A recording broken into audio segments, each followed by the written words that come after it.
Hey, welcome in everybody, and we are playing again, as always, some more Foxhole.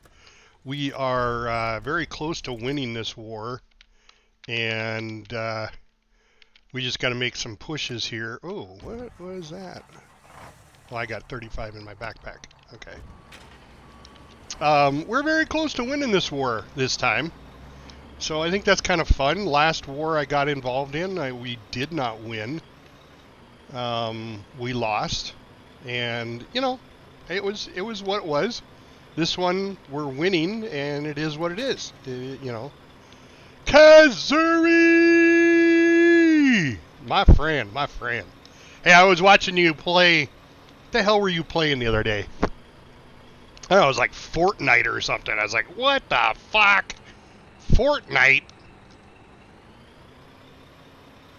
I thought only 12-year-olds and old, really old people played Fortnite. I think that's what you're playing. I don't remember, my friend. Shit.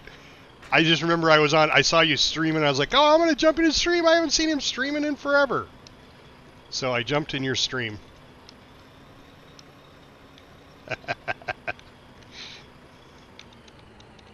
Yeah, well, aren't we all? Aren't we all? All right, so we're picking up components today. That's what we're doing today. Oh, that's what it was. Yes, it was PUBG. It was PUBG. That's exactly what it was, my friend. It was PUBG.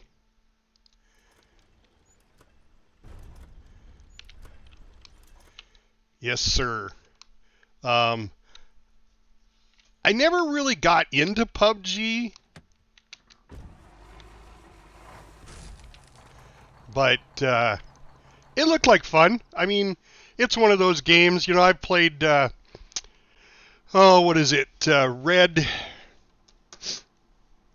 God dang it, now I gotta look it up. No, I know what it is. Anyway, it's a first-person shooter, World War II, which I enjoy the World War II first-person shooters. So,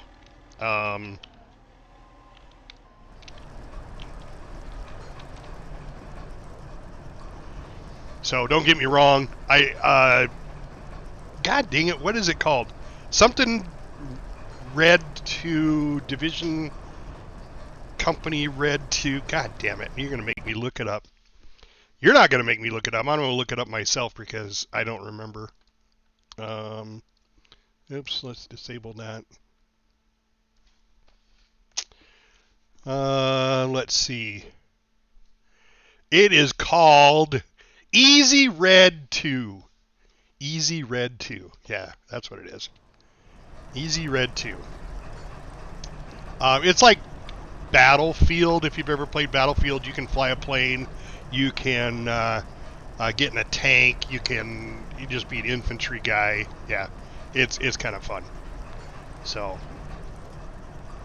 I enjoy it anyway. So I see the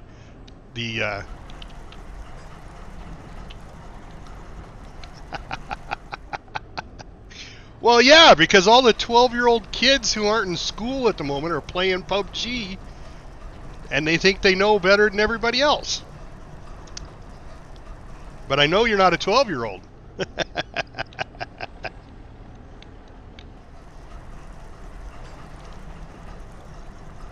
All right, so the question of the day is X-Men. Of all the X-Men movies, which is your favorite? Because I want to watch an X-Men movie. I got done watching, for like the fourth time, I got done watching Deadpool and Wolverine last night. I love that show. Absolutely love it.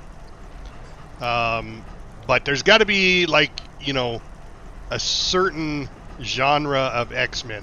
Because there's a new one. I've got them all. And I got to decide which one I want to watch. Okay, you like the Wolverine side of it? I mean, but Wolverine was in X-Men. I mean, he's probably been in all of them. I mean, he's got his own series, Wolverine. But I mean, holy shit! Just looking at it, let's see. There's X-Men. There's X-Men Origins. Excuse me. X-Men Origins Wolverine. X-Men Apocalypse. X-Men Last Stand. X-Men First Class. X-Men Days of Future Past. X-Men Dark Phoenix. X2 X-Men Untied. And then I think there's some more Wolverine ones that are just titled Wolverine. Let me go up and look. Wolverine Oh, don't do that. Don't do that. Oh, god damn it. So I have... Oh, these are TV shows. I have... And it did it anyway. I have Apple TV, and I have over 400 movies. So when I start scrolling the movies and I gotta go to X-Men, I gotta go all the way to the bottom of the fucking list. Because Apple doesn't know how to set up filters, so you could just go to like the letter X. And I apologize for the cough. That's where we're at nowadays. Oh, Logan, that's what it's called. It's in the L's. So that's in Logan, yeah. That one's a good show. That's the one where he dies. And I think the Wolverine... Why don't I find the Wolverine? Maybe it's Wolverine Logan or let's go look. Oh god, that's in the L's. That's clear at the other end of the alphabet. These are the P's. See, I went from X to P in all that time. Okay, there's L, the Last Dogman. Logan. I guess it's just called Logan.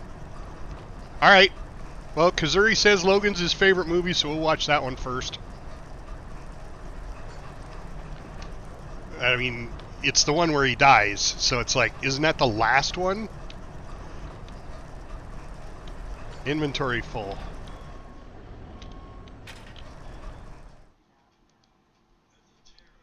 Oh. Restart movie.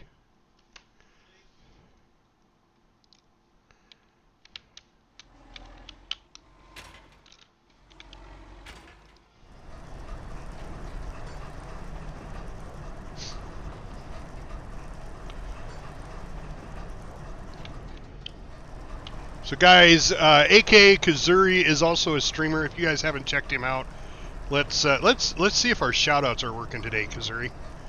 Let's go see. If you haven't seen him, let's see Kazuri. It should show a clip here, provided he's got clips.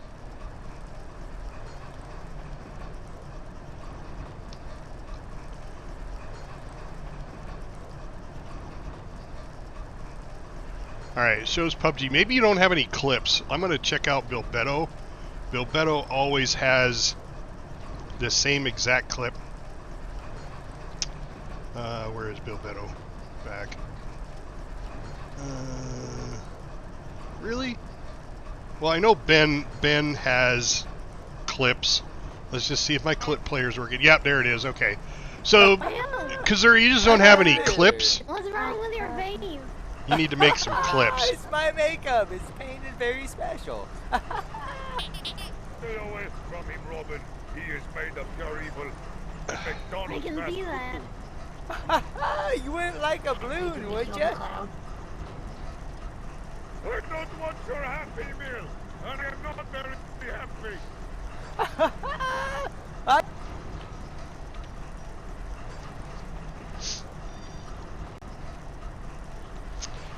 Cool. So everything's working. That's what I was. That was the main thing I was concerned about. Was that the shoutouts were working. So Kazuri, you need to get some clips out there, man. So funny clips. I mean, you can clip it yourself. You go back and watch your stream over after you've streamed. And what I like to do is I write down the time frame of when I had something funny happen in game. You know, like an hour and 15 minutes. I'll just put an hour and 15 minutes. And then I'll go back and look at that clip. Judge, how are you, my friend? Sorry I didn't stream yesterday. I wasn't feeling very good. Well,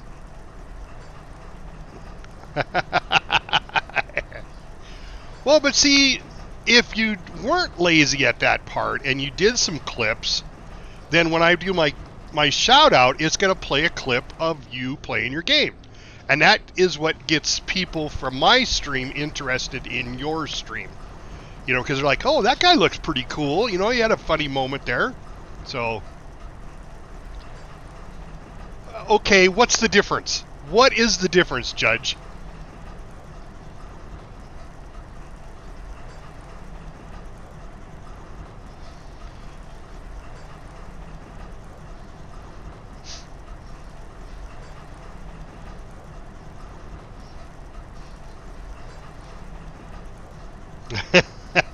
Because I don't think there's a lot of difference between those two.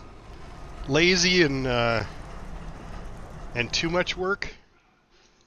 Because when you get too much work, you tend to be lazy.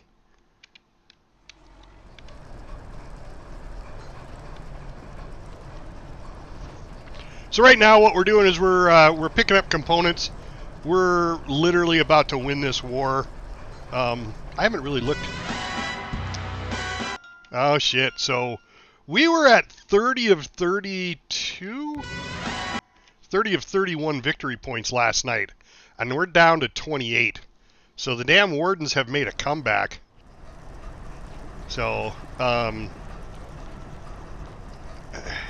this is what happens a lot of the times in this particular game, which I find very cool, is that we get really close. We get right there, it's just a hair away from winning, and then everybody's like, "Oh, we got this," and then he stopped playing. They let everybody else go do their thing, and it's like, well, okay. So the wardens made a pushback, and they just got 2 of their victory points back. It's like, you dumbasses, let's get back out there and finish and push until the end. I hated that when I was in football. We'd have this, oh, we're up 42-0 at the halftime. We're good. Nobody's coming back from that, and then we walk out of there as a lose. You know, it's like, what the fuck, people?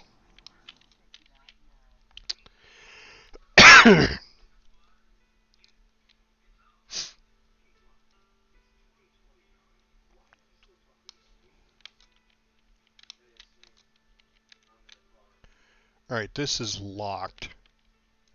Alright, well, that's fine.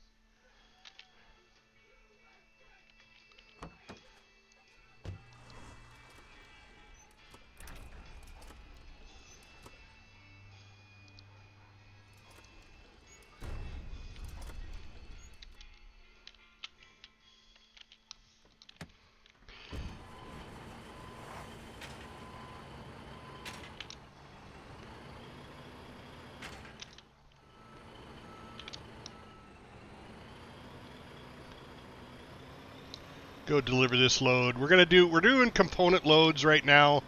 I want to do a bunch of RMATs. I want to build a bunch of tanks. But it just takes forever for these components to burn out. I mean, literally 1,500 components to burn out takes over, I think it's 45 minutes.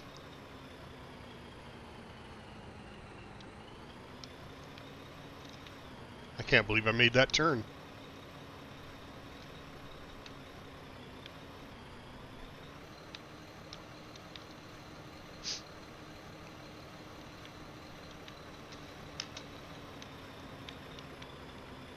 So there's not a lot of action going on back in the back alley Logi department. I think everybody's just thinking the war's over.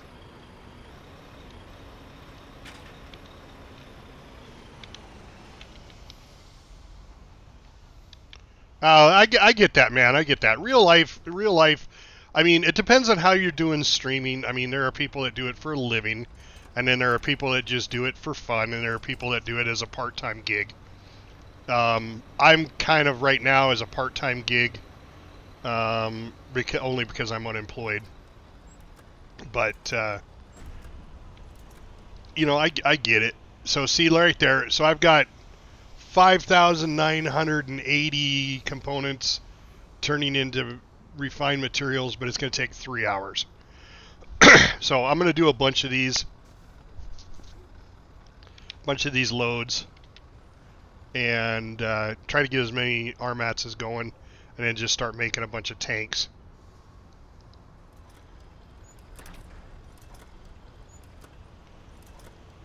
All I need is 135 to make a tank. I think it's 135. I'll have to look again.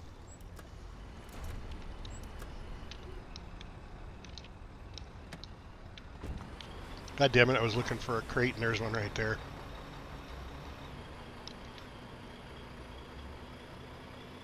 But 5,000 at a time, it doesn't take long to build up a bunch of components. I'm back in Terminus, is where I'm at right now currently. I got one of the boys from the regiment's going to... I made a whole bunch of tanks here.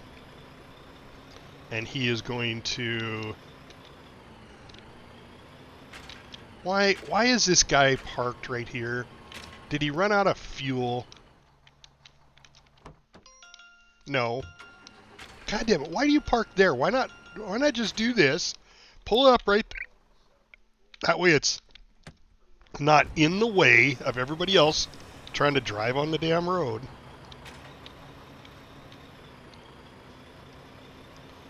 Must be a newbie. Of course, I was a newbie not that long ago.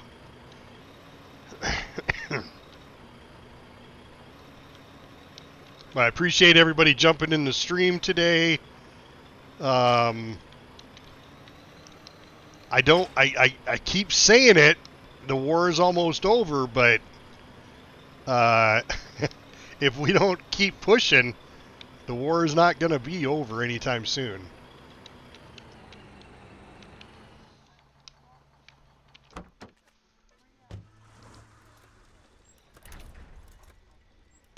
Oh yeah, definitely. How many boys you got wrestling? All right, I'm just assuming boys. I mean, it could be girls too. Girls have wrestling, but most girls aren't into wrestling. The majority of them. Most boys are usually the ones wrestling. So how many boy wrestlers do you have? Because that's where it gets really difficult. Is when you have 2 or 3 and they're in different weight classes and leagues, and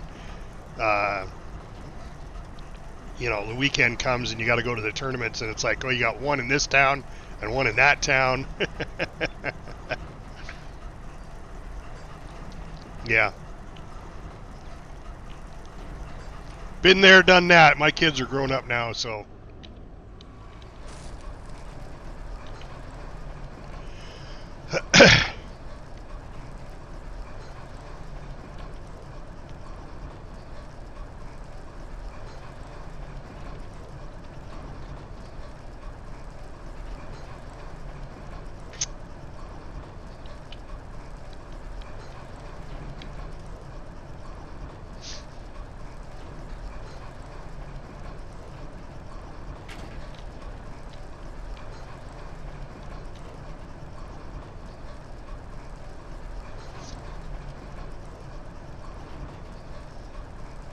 Oh, okay.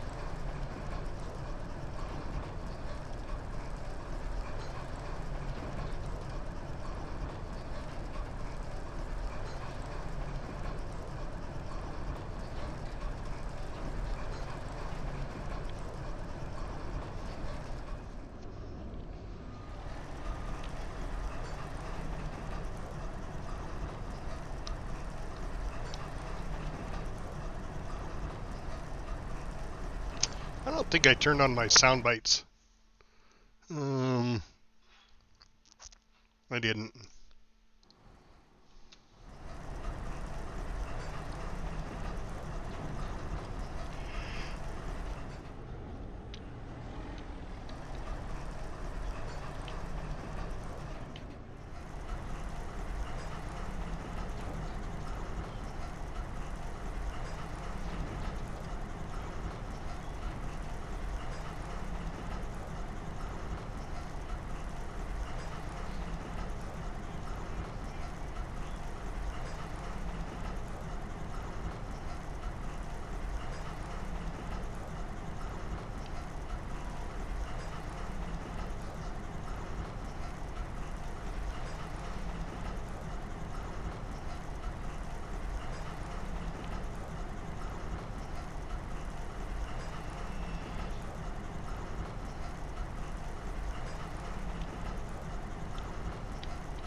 I'm doing my part. Oh, guys. Ah, oh, shit. I'm almost out of gas. All right, let's see. Where is the gas here?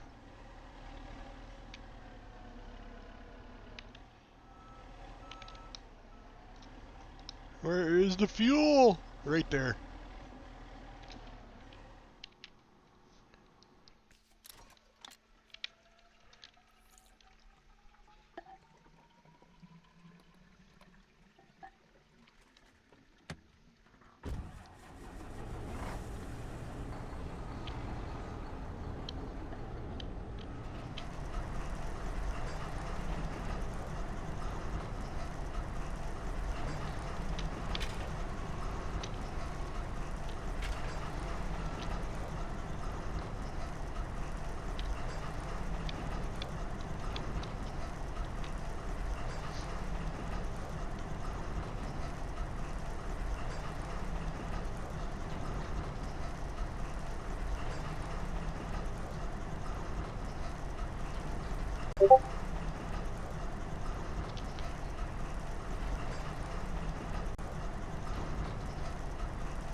So, Judge, we were talking about the best X-Man movie, or your favorite X-Man movie.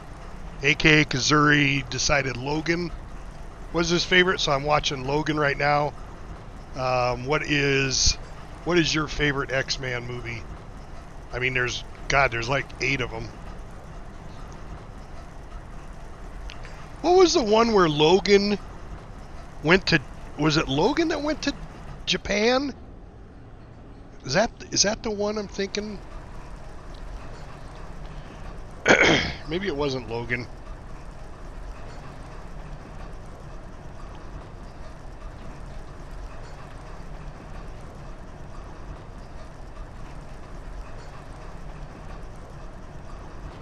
I don't remember what that one was called.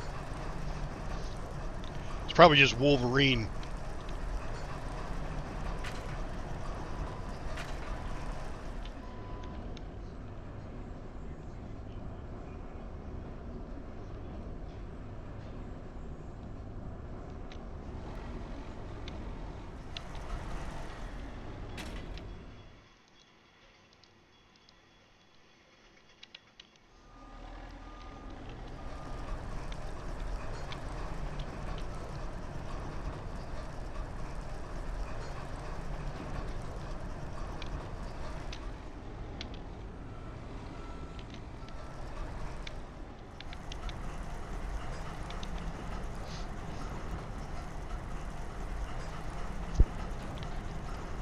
So yeah, the COVID's doing good. I've just got a cough. It doesn't happen all the time, but it is still there. Was that the second one?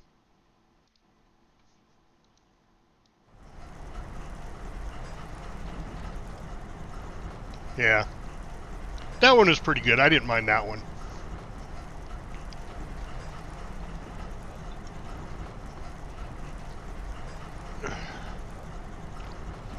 But this is one where he meets X-23, the little girl Wolverine.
Yeah, I think we all got some of those fiery little shits.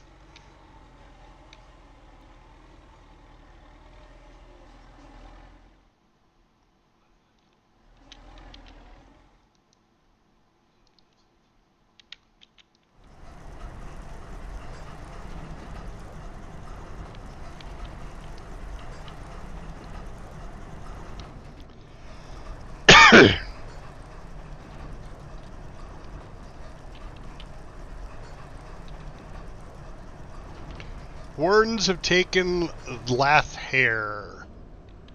See, they're fighting back, and, you know, we're just...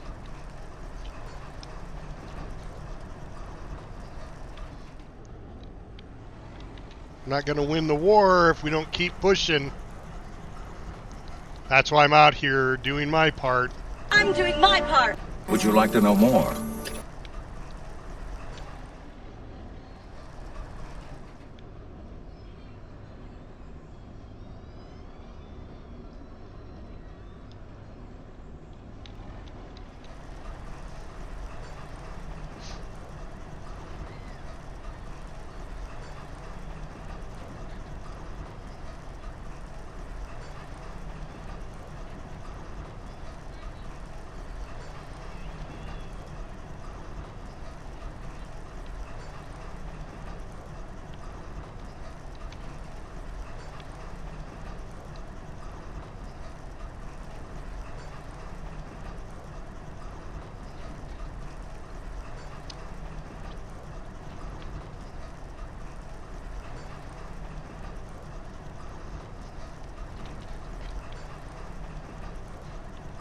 No, that's probably enough to fill that container.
Walden!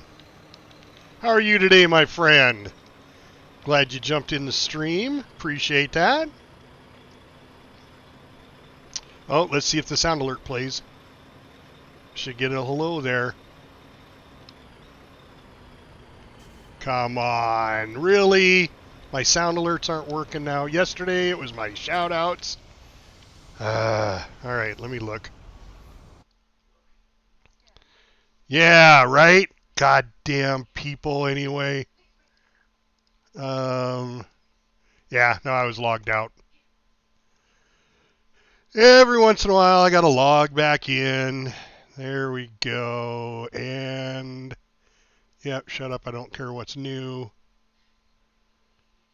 Just now, Waldemarki played. Cannot replay, your browser source is offline. What? My browser source is not offline. Alright, we're going to give you a bruh. I'm going to redeem it right now. Let's see if it works. Oh, you didn't do a bruh, you did a hello there. Oh, come on.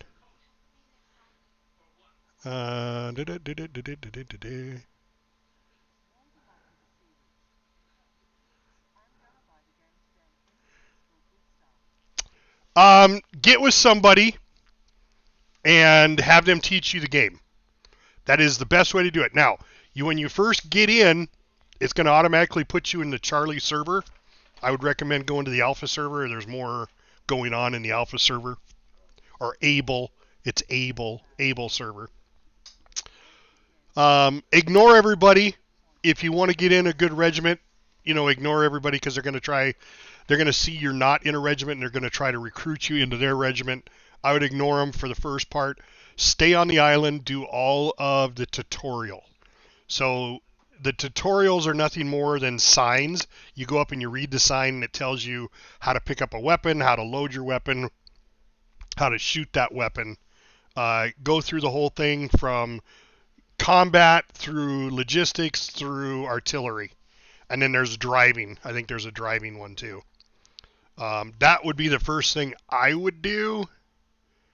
Well, it was the first thing I did do. All right, there's sound alerts. It's working.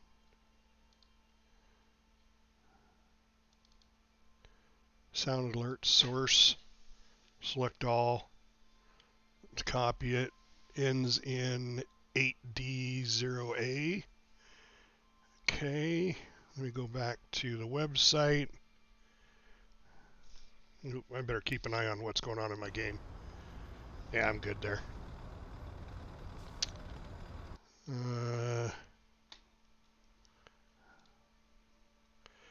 Your browser source. Okay, let's refresh.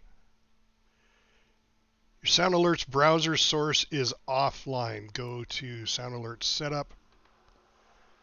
I use OBS.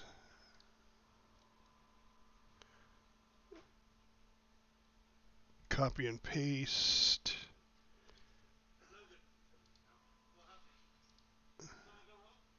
Okay, so it's a brand new source. Okay, so let's go here.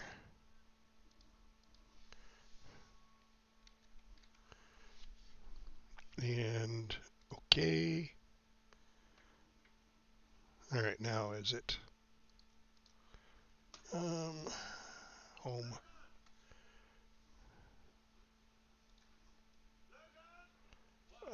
I just did use OBS.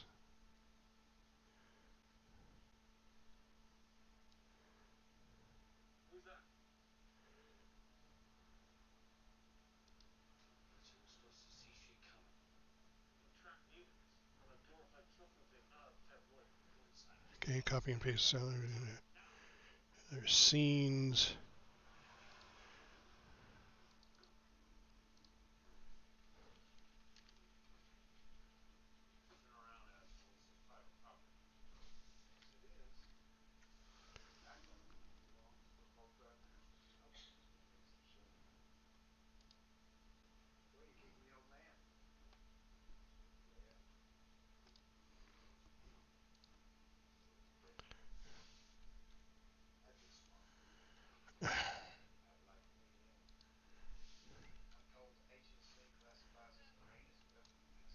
Are you about to call me?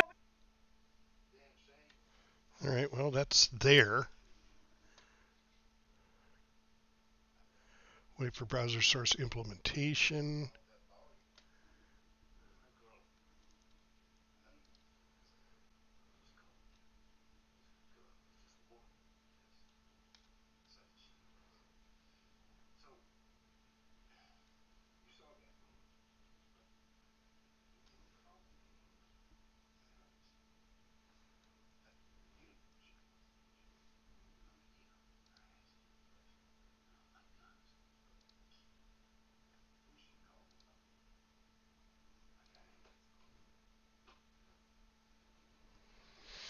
Oh, what is going on? Okay, let's log out. Log back on.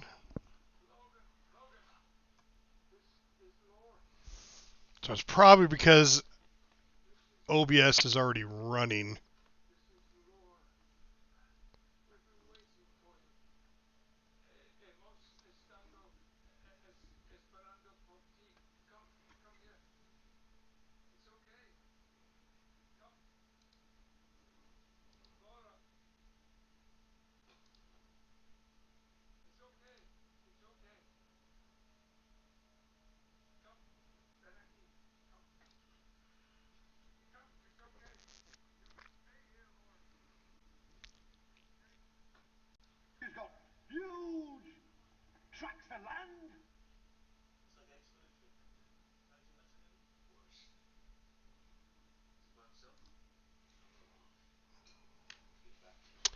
Okay, your sound alerts is offline. Go to sound alerts setup.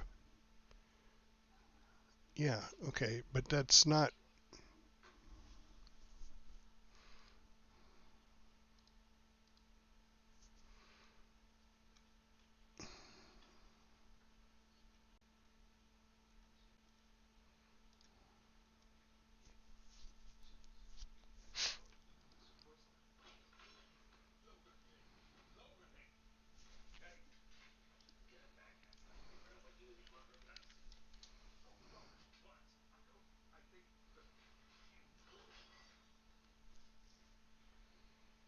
Hmm.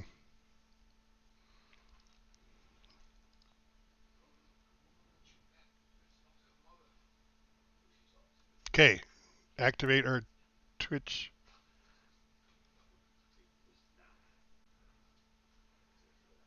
Okay, so is it up now? Yeah, okay, now it's up. All right.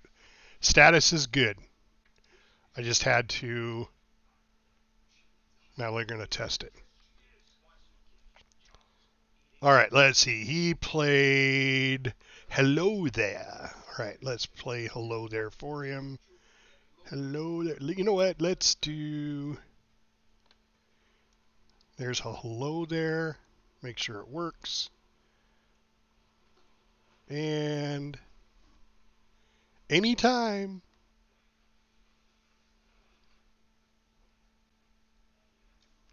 I do not see it working.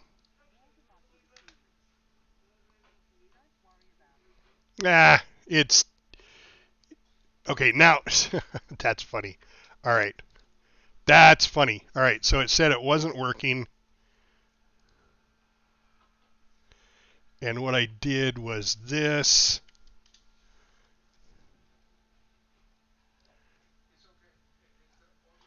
and now it says everything is fine. Okay, I'm going to leave that up and try it one more time. Now this is the kind of stuff that really pisses me off. We're going to play Pirate Beat. Let's see if we get Pirate Beat to play. No.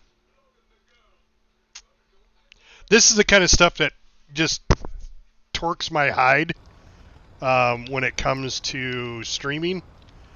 It'll be working one moment, and the next moment it's not working. And all you got to do is shut down and restart, and then everything starts working again. So for right now, guys, I apologize. My sound alerts are not working. But we will play...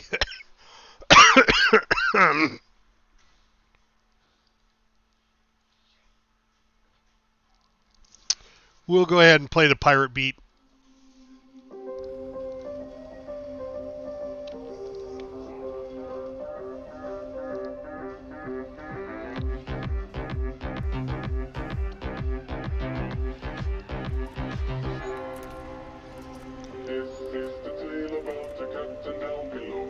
I mean, most of these I can play.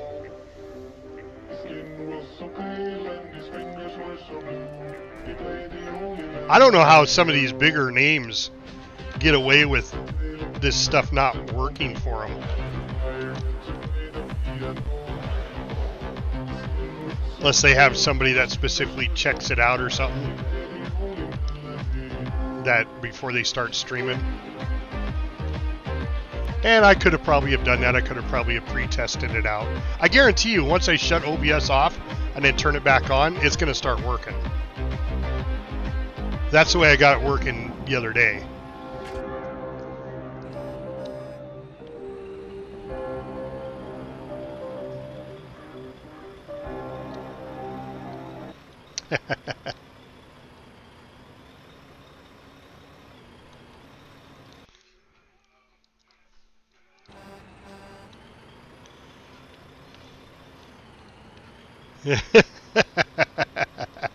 Well, that's what happens when you get older, my friend. Stuff gets busted. And let's see, who's on now? Buyers. I'm just going to call you Buyers. Because I don't know where you guys come up. Buyers Dubella 90. Buyers, thank you so much for jumping in the chat. And hello back to you, my friend. Thank you so much for jumping in our Foxhole stream today. We are gathering components to try to win the war against the wardens. And if you're a warden, I'm sorry, but we're going to win. Which I doubt. I mean, we're winning now, but that doesn't mean anything. Why didn't it unpack?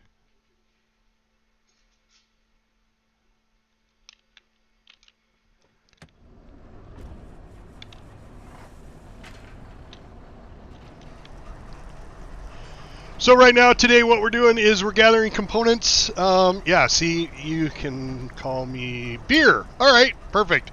I like that. Beer. Beer.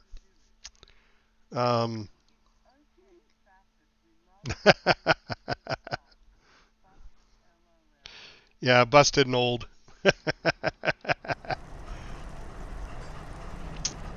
Oh, it's German. Can be difficult to speak. Beer is enough for me. So, does Bierstubel is Bierstubel German for beer?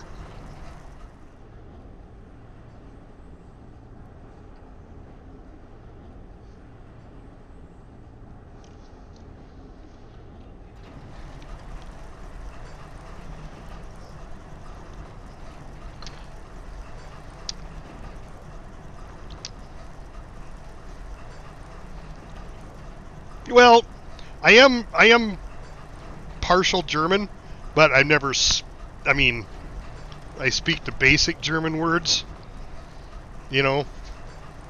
I've been to Germany. I was in Wilhelmshaven, and then we traveled from Wilhelmshaven to Hamburg via Odenburg. I wanted to go down the Reeperbahn. I'm sure if you're in Germany, you know exactly what I'm talking about. Reeperbahn is a street you got to be 21 to go down because it's full of sin and ill repute, which is just up my alley. And we didn't make it. Shit.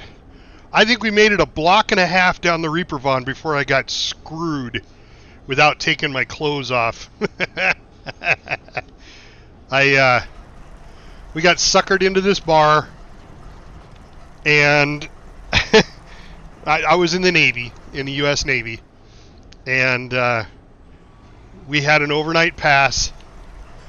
So my buddy and I each had $300,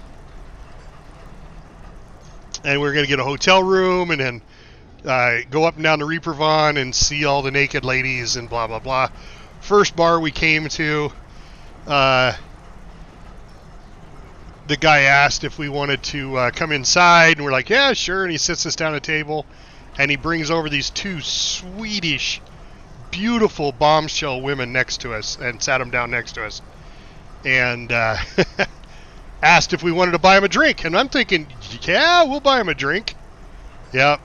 I said, yeah, we'll buy him a drink. You know, I'm figuring a beer or, you know, even a mixed drink. No, no, no, no. They bring out bottles of Dom Perignon champagne. And I was like, well, champagne's a little much. They brought out 2 bottles, and we all drank. And as soon as we were done with the second bottle, he brought the fucking bill over, and it was $600. And, of course, we were told, you know, this was my first time in a... Was it my first one? I think it was. I think Germany was my first official port of call.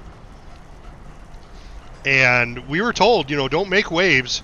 You know, if they tell you, you know, you owe them money, then you pay them. So we paid them, and that was the whole $600. I mean, I had $300, and my buddy had $300. So, good goddamn thing we bought round-trip tickets on the train. So we went back to the train station. Like I said, we didn't make it a block and a half down the Reeperbahn. Not even a block and a half. And all of our money got taken. So we were like, all right, fine, we'll head back to the ship. You know, we got food and lodging there. You know, so what? We didn't get an overnighter. We did not realize that the train stopped running at midnight. So we got as far as, that's why I say I've been in Odenburg. We got as far as Odenburg and the train shut down. So we spent the night on the train station floor in Odenburg and had the German police keep walking by like every 15, 20 minutes until the train started running the next morning. And they just kept looking at us and snickering because I'm sure they're like, you dumbass Americans got taken at the Reeperbahn. You know, I'm sure they knew what happened, and there were like 5 other guys there, and the same thing happened to them. They got taken, you know, just ripped off. And it's like, well, you know, I'm a dumb Montana boy. I'm from Montana here in the States. First time overseas, not knowing what's going on. I was with another guy who's first time overseas, so we probably should have went with somebody that knew what it was like to be overseas.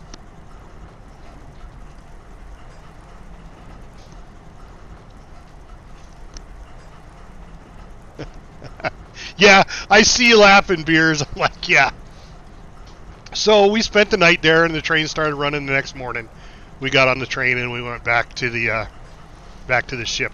So yes, I did get an overnight while I was there in Germany, just not the one in a comfy bed.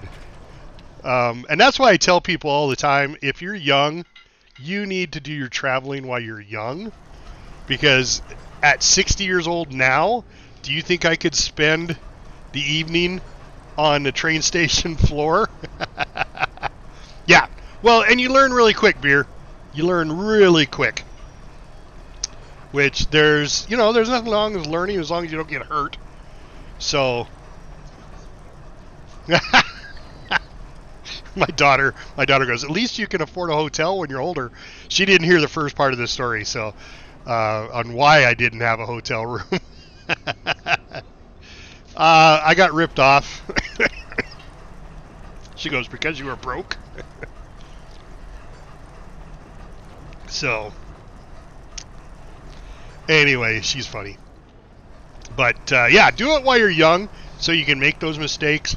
Because when you get older, I definitely don't want to sleep on the floor of a train station halfway around the world in a foreign country. Although I will admit, Beers, I loved Germany.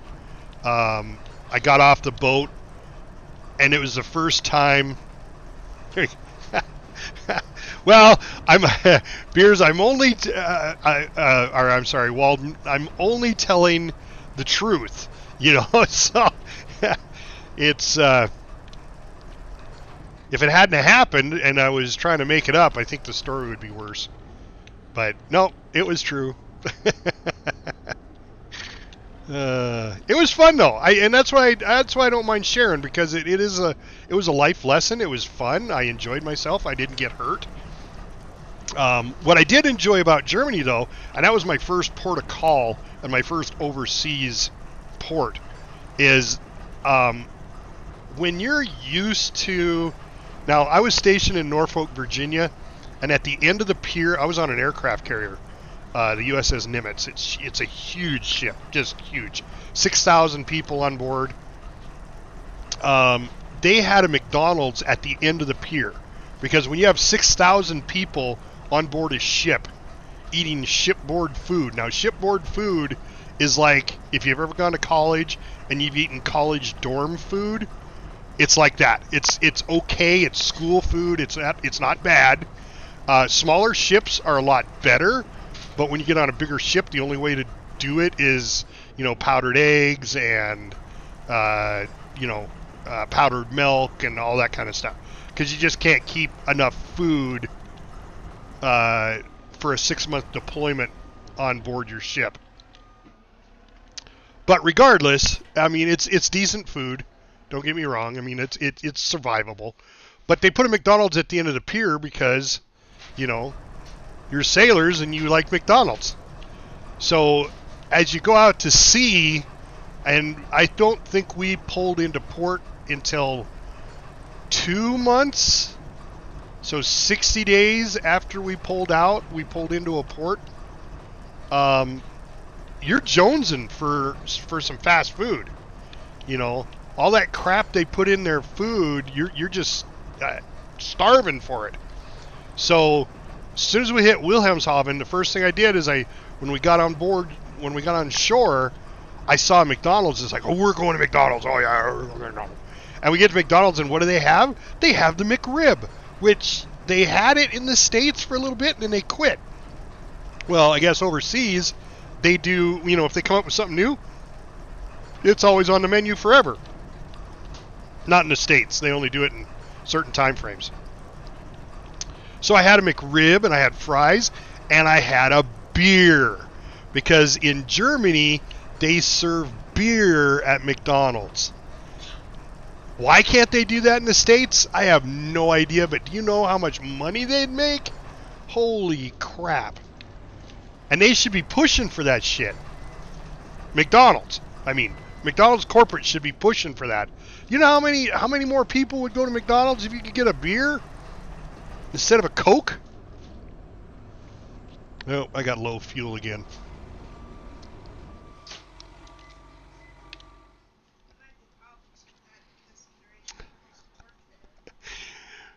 Okay, yeah, my daughter's got a point. She goes, there might be problems because there's underage people that work there and underage people that go there. But yet, in Germany, we were told that, the legal drinking age is able to look over the counter. Yeah, I like their barbecue sauce. It's not really a sharp, tangy barbecue sauce. I use their barbecue sauce to dip my French fries in. I mean, I love their barbecue sauce. I mean the McRib, technically all it is just pork meat, shaped like ribs, because I guarantee you there's probably no ribs in it at all. Just like their chicken nuggets. Is it really chicken? Is it really? I don't know if it's really chicken or not. It's a chicken goo that they shape into, what, 5 different shapes of nuggets.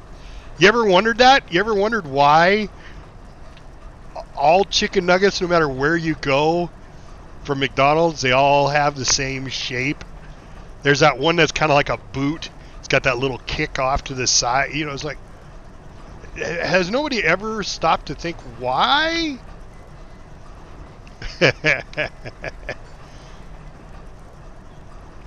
I notice little things like that. You know, it's like, wait a second, if these are chicken nuggets, why do they all look the same at stores all over the United States?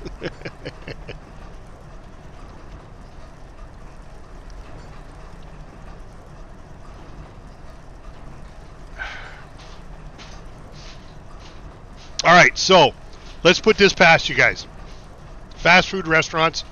What is your favorite fast food restaurant?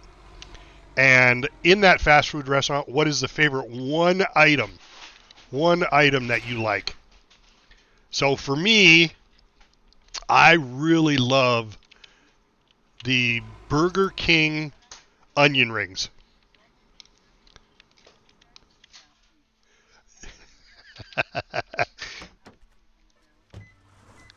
Okay, so that's what I've heard about Germans, is they're beer snobs. And there's nothing wrong with being a beer snob. There are people who are cigar snobs.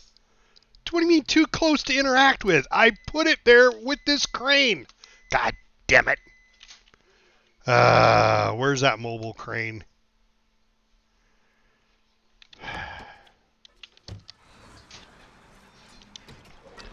And this needs fuel too.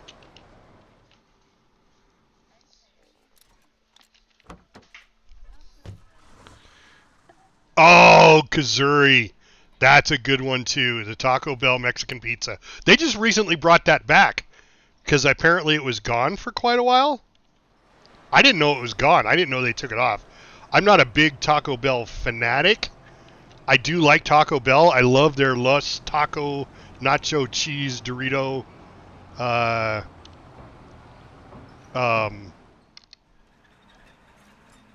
taco shell. I like that. I do like the fact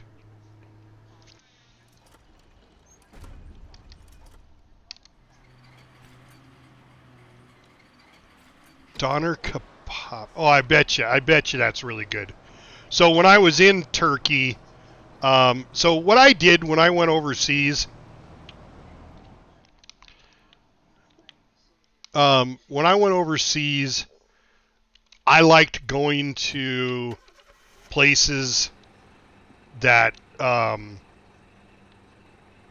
could have a good, authentic meal of that particular. What do I got in here?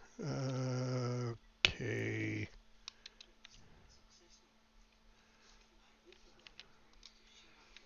I'll leave that unlocked. I like to get authentic food, so that was my goal going into the Navy. Is that when I'd go someplace, I would go somewhere and get an authentic meal. Like when I went to the Philippines, I met this gal at a bar, and I gave her money to Rob76. Thank you so much for the follow, my friend. I really appreciate that. Fat dying around in bars. Rob, thank you so much for jumping on the stream, my friend. I really appreciate you. Guys, don't forget, I also have a YouTube page. So if you would, you can go to my YouTube page. I upload all my streams to there. So if you miss a live stream, you can go watch the entire stream in its entirety on YouTube. The link is in the description for my YouTube channel. If you'd go there, hit subscribe.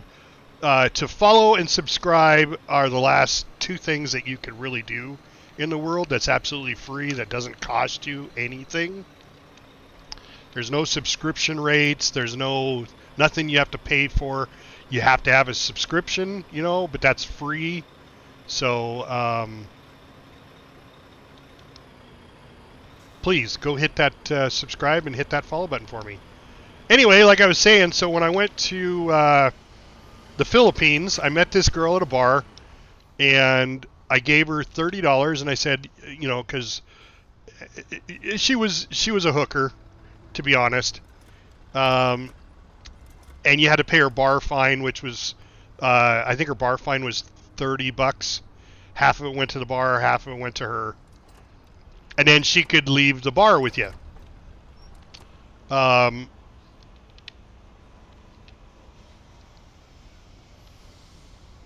decided.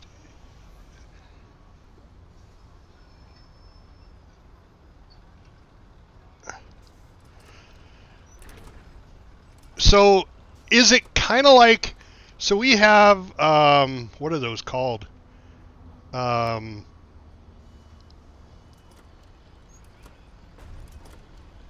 Oh, it's got the tzatziki sauce on it. What are those called? A gyro. Or a gyro, or however you want to pronounce it. A gyro, gyro, whatever. Is it close to that? Yeah, that's what he's talking about, Rob. Beers from Germany, and he's talking about it. I have never been to one. They didn't have one when I was in Germany that I saw. But you know, like I said, one of the things I wanted to do was get authentic meals when I was at overseas. Now, I didn't start off that way. Yes, I will. Yeah, no, I didn't go to a hotel. So she took me back to her apartment, and you know, she was looking very sheepish, you know, like, okay, I got to do my job now and sleep with you. And I said, look, I don't want to sleep with you. I want you to cook me a meal that you would have yourself. And she looked at me like I was freaking crazy. Wait, you're a sailor and you don't want me to sleep with you? Okay, whatever. So I gave her $30, and I took a nap on her bed. Okay.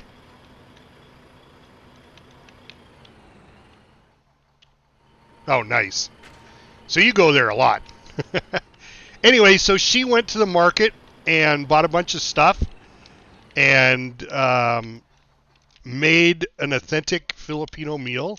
I had lumpia for the first time in my life, and I absolutely love lumpia. She made a bunch of other stuff. I don't even remember what the hell it was or even how to pronounce it.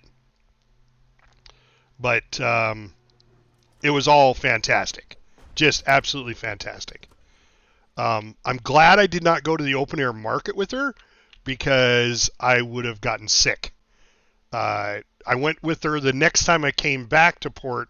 I met up with her again, and she took me to the open air market, and I was like disgusted.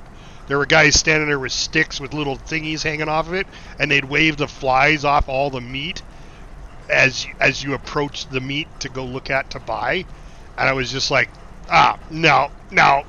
And so the food was still good, but I had a harder time choking down the food the second time. But the first time, she made enough food to feed her whole apartment complex with that $30 I gave her.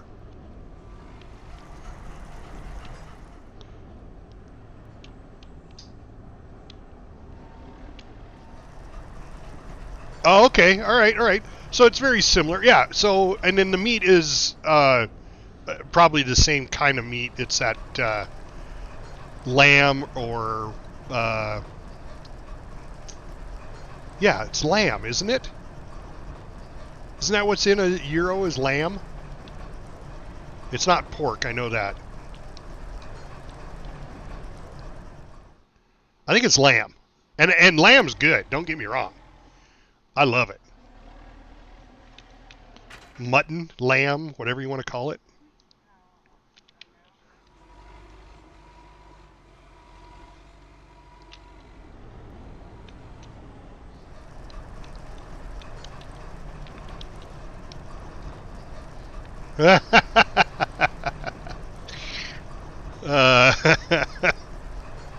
So the Donner's like a chain type restaurant.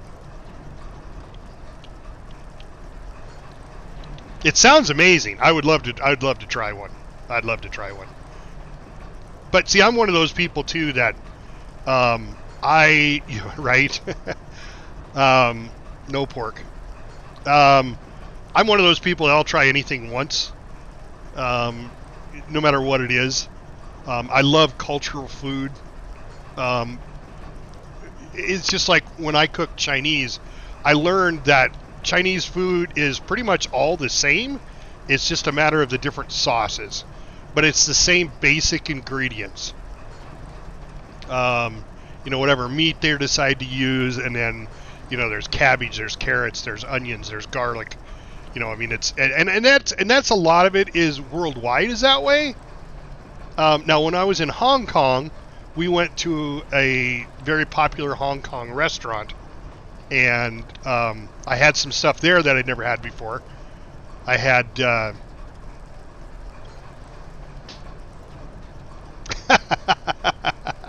okay, that's like an American's not being able to live without a McDonald's. But I feel your pain there. I feel your pain. Excuse me for the runny nose and stuff. I got my Christmas present this year was my son decided to give everybody in the family COVID for Christmas. He brought it home from work, so we're all just recovering from COVID. So I still have the runny nose and it's like a tickle in the back of my throat. Now, it really wasn't the bad COVID like everybody says COVID was bad when it first came out. It was more like it's really just a really bad cold. I mean, I had sinus pressure that was killing me, runny nose, cough, fever, sore throat. But I just took over-the-counter medication, cough medicine, and NyQuil type medicine, and beat it. Well, of course, I'm also one of those people that I like anything that I may contract to run its course for a little bit to build up antibodies. So my antibodies are really strong and really high. So even doctors have commented how quickly I heal and how quickly I get over stuff. But this thing's hanging on like the ex-wife, man. It just will not leave. Yes. Thank you, Skipwreck. Yes, it is. It is getting a lot stronger, and I remember this when I first started streaming, and that's been 6 years ago. I think this is my 6th year streaming, or 5th or 6th year. Being that you talk a lot, my voice would go. I mean, my throat would hurt the next day from talking so much. But now that I've done it for a while, I've built up those muscles, and I can talk longer and more authoritative, I guess, is what I've been told. That it doesn't hurt as much. But when I get sick like this, yeah, it can wear on me. So, I mean, I've been streaming for a little over an hour now, and I still feel just as fine as when I started. Where before, when I first started streaming, I'd go an hour into stream and I'd be like, all right, guys, my throat's killing me. I got to get out of here. But it's the damn tickle. That's what gets me.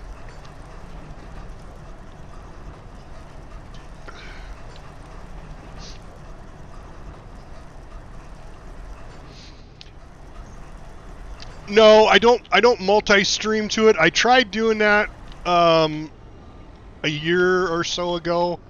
I used Restream, and I streamed to both YouTube and Twitch.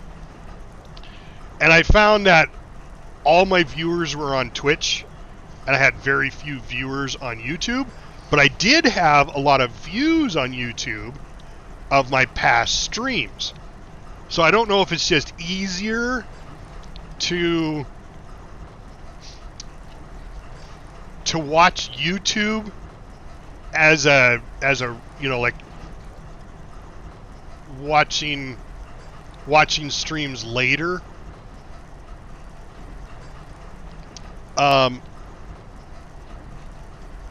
because you can do it in Twitch also. You can rewatch my stream. Now, the problem is Twitch doesn't save it forever, where YouTube does. So YouTube, I have thousands of videos on YouTube. I started out on YouTube just making gaming videos. I'd game, I'd talk during my game, and then I'd edit it and put in little funny things here and there. And it was a lot of work. And I went, you know what? I'm not doing that. When Twitch came out, and everybody I talked to was like, dude, why are you still doing YouTube? Just do Twitch and upload your videos to YouTube. And so that's what I decided to do. So now all my videos on YouTube are just my VODs that you can go watch at a later time. And I get a lot of views still over on YouTube. You know, now YouTube's got the shorts, and they bought what is it, InstaTwit? that's my name for it, InstaTwit. It's like Instagram and Twitter together, InstaTwit.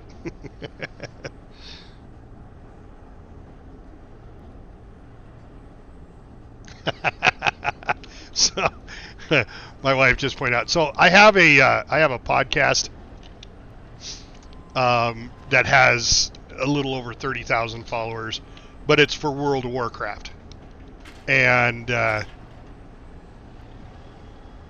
it's a once a week podcast I do with 4 other people, and we stream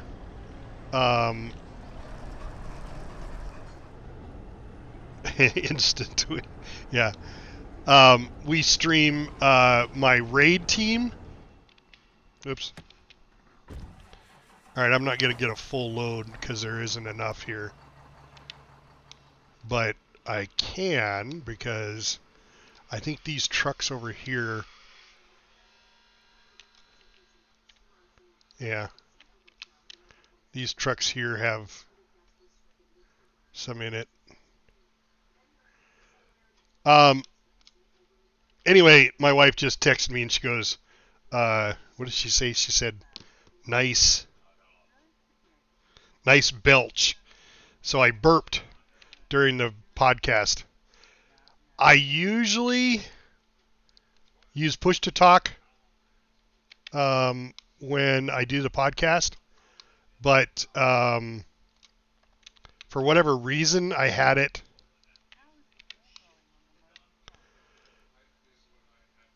on voice, so it caught everything, my sneezes, my coughs, and all that during the podcast.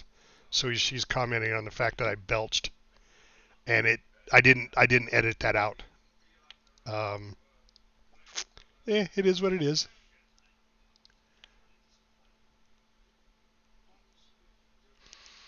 All right, this one's ready to go. I need to... Oh, inventory's got to be empty.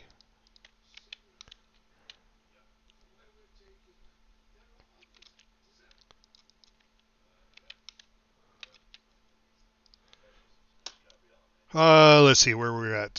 Same with me, and I'm just starting. Yep. InstaTweet. How is the war going? Oh, okay, beer. So right now... Oh my God! So when I started this morning, we were at 29 of 31. Now we're at 28 of 31. We're losing freaking points left and right.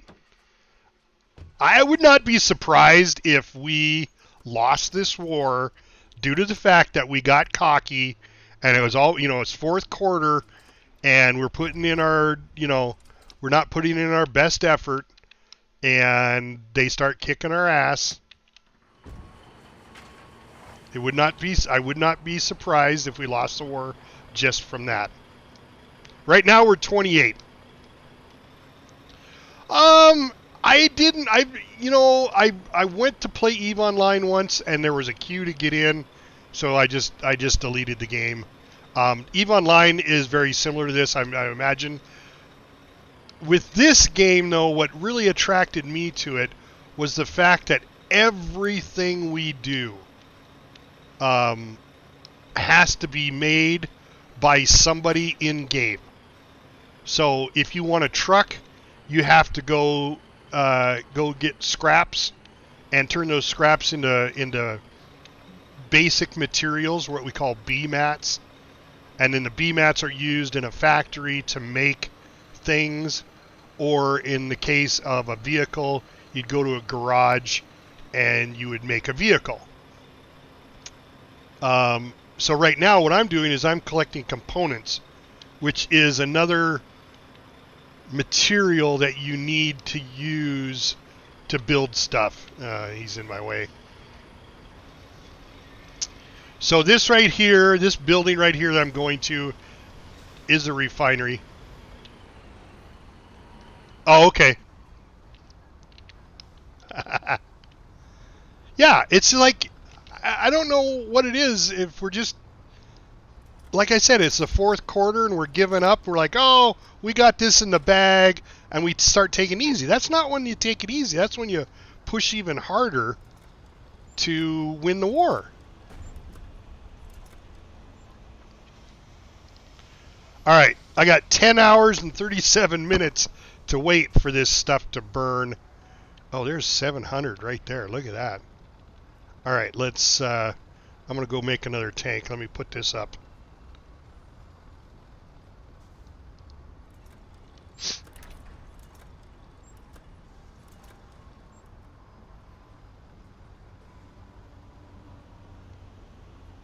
Let me go put this truck up, and we're going to go make a tank across the street. We've got some R mats. Actually, I'm just going to leave it right there in case somebody wants it. Let's grab some more R mats. These are refined materials. Yeah, oh no. That's 10-hour real time. 10 hours and 37 minutes of real time before 19,000 components are turned into refined materials. Now, it's at a 20-to-1 ratio. So, you know, half of that. So it's going to be, you know, 800. I'll get 800 refined materials out of this load. But it's going to take 10 hours to actually, we call it cooking or burning, cooking the materials into that. So, and then you do the same thing. This is salvage or scrap. You take scrap, you can make it into basic materials. You can take scrap, you can make it into diesel. You can take scrap and you can make it into explosive powder. And then explosive powders and basic materials at a factory, you can make weapons and ammo, bombs, grenades. So that's what I was saying. Everything in this game is made by somebody somewhere. So as people are out on the front lines battling the wardens, or the wardens battling the colonials, because it's the same for them, as they're doing battle and they're shooting bullets, those bullets were made by somebody doing logistics or Logi, which is what I love doing. I love doing the logistics part of this. So I think that's good enough right there for a tank. I think I have to have 165. Let me grab a little bit more. There's 163. All right, so across the street over here. Oh, don't run me over. Thank you. That's the factory over here. This is the garage. This is where you can build something. So we're going to build a tank right now. Let's see. And they wanted falchions. And those are, oh, they're only 135. So there we go. I put the blueprint in for the falchion. I get out my little hammer. And then I hammer away. Maxwell's silver hammer goes bang, bang. And I build a tank. So I got to use 135 R mats, refined materials. And then each hammer hit takes one of those refined materials. So I got to hit this tank 135 times, and then I make a tank. And then I take this tank down to the seaport, and I turn it into seaport.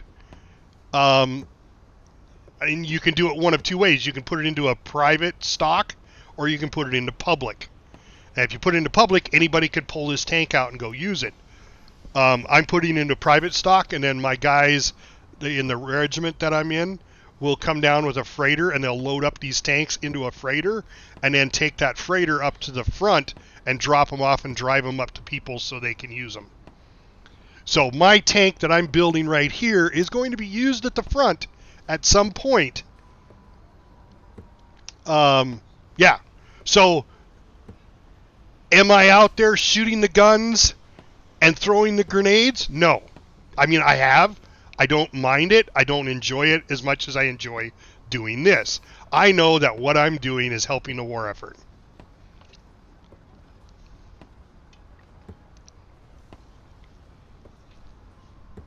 Yeah, you could say that, Rob. But there, on the other hand, how's he supposed to go from newbie to veteran if he doesn't try? Hopefully, quotes, hopefully, he learned from his mistakes. Okay? I have a saying that I love saying to all younger people. Thomas Edison invented the light bulb, correct? Yes. Okay. But he didn't just invent the light bulb. He invented 30,000 ways not to make a light bulb before he made a light bulb. Think about that. He learned from his mistakes. It was trial and error. And he finally found one combination of the way he did it to make a light bulb, an incandescent light bulb. But I guarantee you there were, and the estimate I heard was 30,000. That's why I always use that. I don't know if that's true or not. I never looked it up or Googled it or anything like that. Fact checked it, but I like saying it because it makes you think. All right, there's my tank. I'm going to get in it. Oh, I can't get in it when I'm encumbered. What am I encumbered with? All right, I'm going to put these in the garage. Somebody else can use them. All right, get in the tank. I'm going to run it down to the seaport.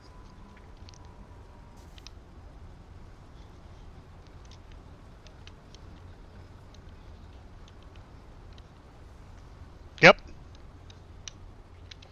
Yeah, planes. Well, I mean, we have trains. We have trains and automobiles already, so why shouldn't we have planes? Planes, trains, and automobiles. One of my favorite shows. Steve Martin. How can you go wrong watching a Steve Martin movie? All right. So there you can see I just put it in the seaport.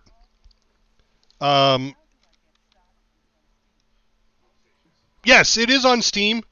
I believe it's on other platforms like Epic too, I would imagine. But Steam is definitely where I picked it up. I'm a big Steam fanatic for as far as my games are concerned. I will go to Epic and download a bunch of free games, whenever, because they do once a week they have free games on Epic. So I use Epic, I use GOG, and then Steam. But Steam is my main platform. All right, so he's got 3 falchions. I thought he must have came and already got some. No, there's 2 falchions there and 3 there. So there's 5. Because what I did when I made a bunch of falchions and I ended up putting them in public by accident.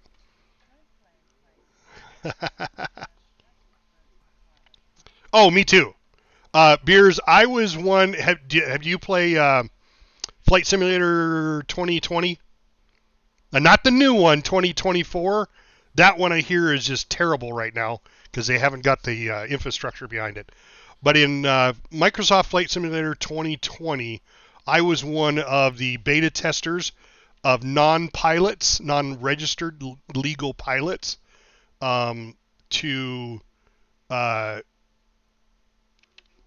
play that game. So they gave me the game. They gave me. They set up all my controls, my flight stick and my throttle, my rudder pedals.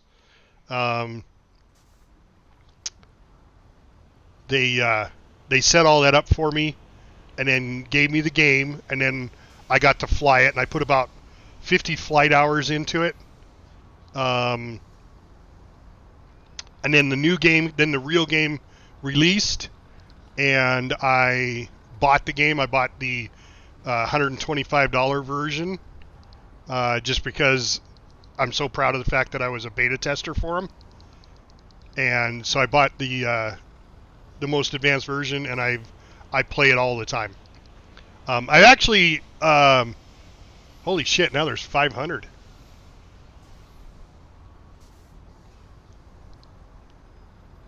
Yep, yep, yep. Both of those are really good. I play IL-2.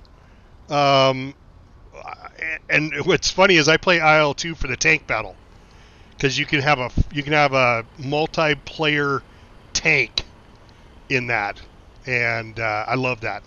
So me and a couple of my buddies will get together and we'll play IL-2, and we'll all jump in the same tank. You know, one's the commander, one's the gunner, one's the driver. Yeah, it's a lot of fun. All right, there's 140. Let's go over and build another falchion.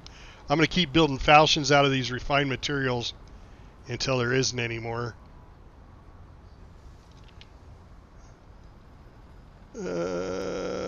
Falchion.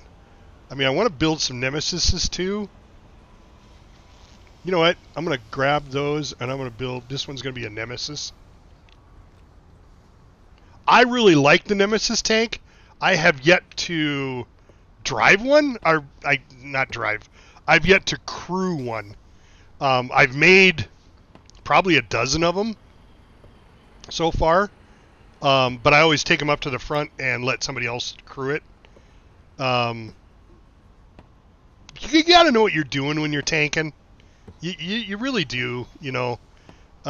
Rice Girl, or Psycho Rice, I call her Rice Girl. Psycho Rice she's a good tanker. I met her just recently. I'm gonna do a shout out for Psycho Rice as soon as I find her here on my list. Yeah, right there, Psycho Rice. And now my shout out's not working. God damn.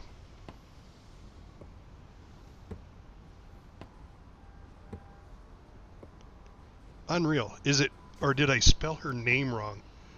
Let's see. Let's do AKA Kazuri again. No, so I must have spelled her name wrong. I'm going to have to go change that.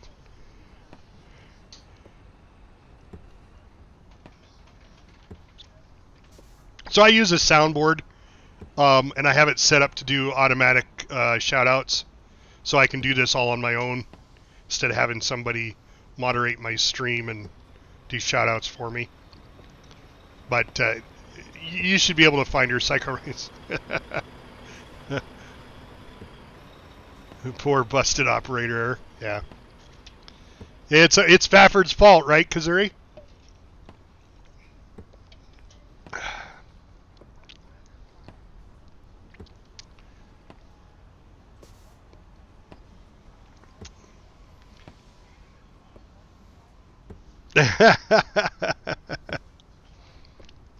See, that was one of the things that turned me off with IL-2, is that it was Russia versus Germany. But there's a lot of mods out for it now where you can get like a P-51 Mustang. Yeah, there you go.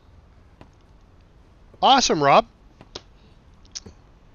So yeah, like I said, when you first start out, go through all the tutorial stuff on the island, and it's basically reading the signs and then following what the signs say to do.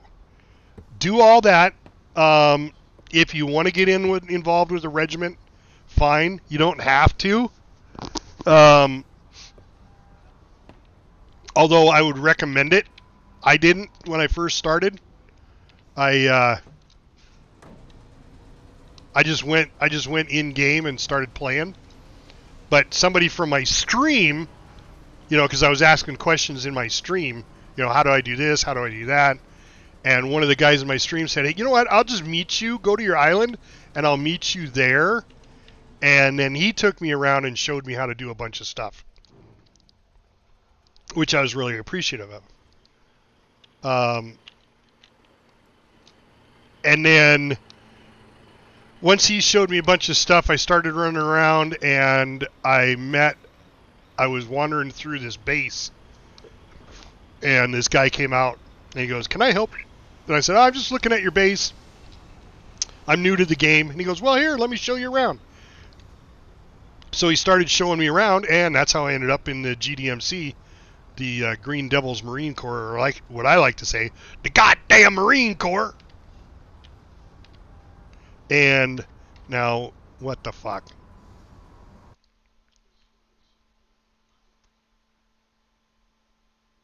Oh.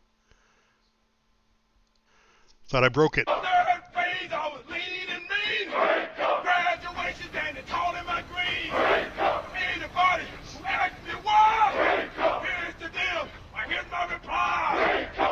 Because Dickens? I didn't have my sound bites on the right page. But yeah, people are more than happy to show you around. You just got to kind of decide what you want to do, whether you want to do logistics, whether you want to do... And then there's 3 kinds of logistics. There's backline logistics, which is what I'm doing, where you very rarely see any enemy people at all. There's midline logistics, where you're taking stuff from the back and moving them to the mid. And then there's frontline logistics that take them from the mid and move them to the front line, to where the people that are actually needing them are using them. That's a little more hairier because you got people... It is. Like I said, you very rarely see any wardens back here, because there are what's called partisans. Partisans are the enemy who have snuck behind the back lines and will kill people and destroy trucks and transports and all that kind of stuff.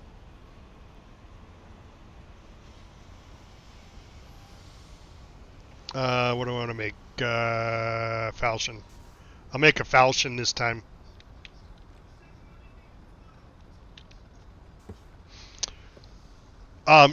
It's a lot more laid back. Now, this war is about over, Rob. Just so you know, when a new war starts, it'll take a couple of 3 days for the new war to start, and then once it does, everybody does logistics. Uh-oh. War service connection failed. Error connecting to... am I going to get disconnected?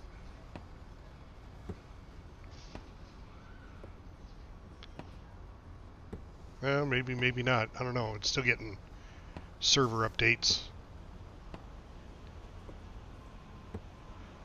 Slip chain in King's Cage is under attack. But anyway, like I was saying, Rob, in a little bit they're going to release airplanes, bombers, and fighters. So that's going to be a thing, and they'll have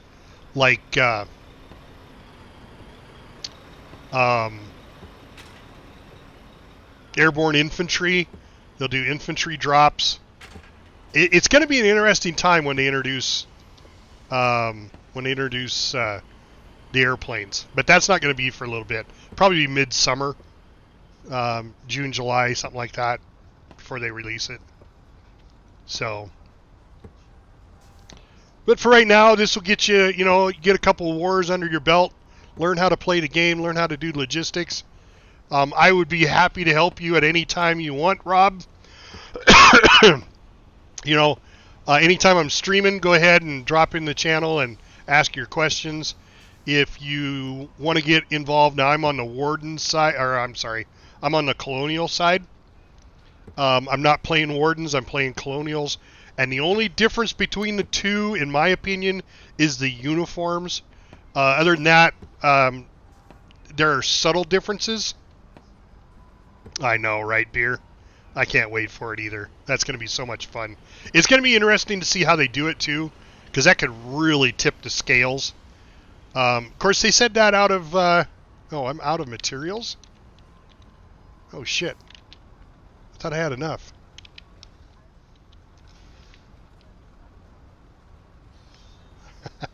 Now, I'm not going to say that's true, because last war, 119, the Wardens kicked our ass. So, this war we happen to be winning, but we haven't won yet. Now, last war we lost. This war we're winning, but we haven't won yet.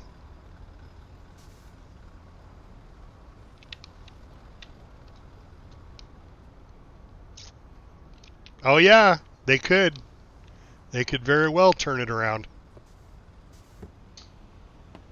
I guess I was like six materials.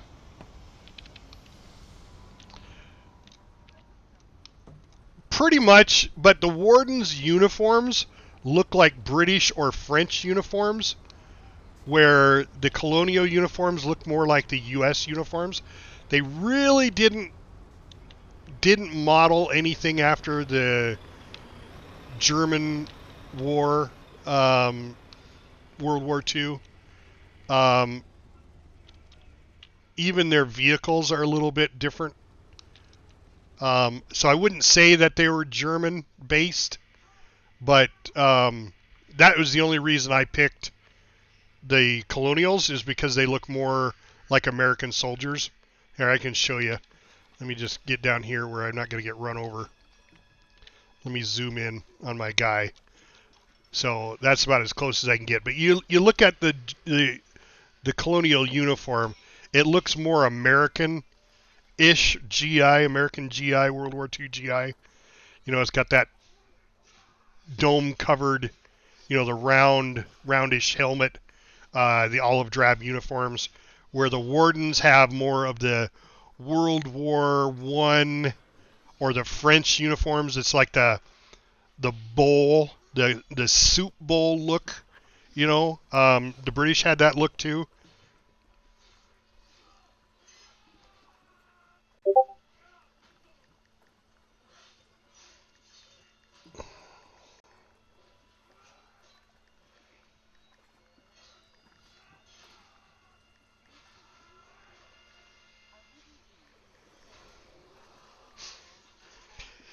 It's correct, and I would highly agree with that. It is a mix between the two, because they have trench warfare. Even though there was trench warfare in World War II, but more of it in World War I.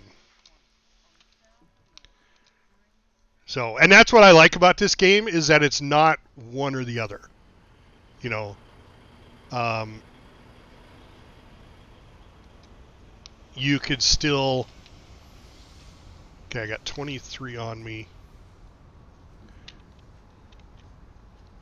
So grab some more.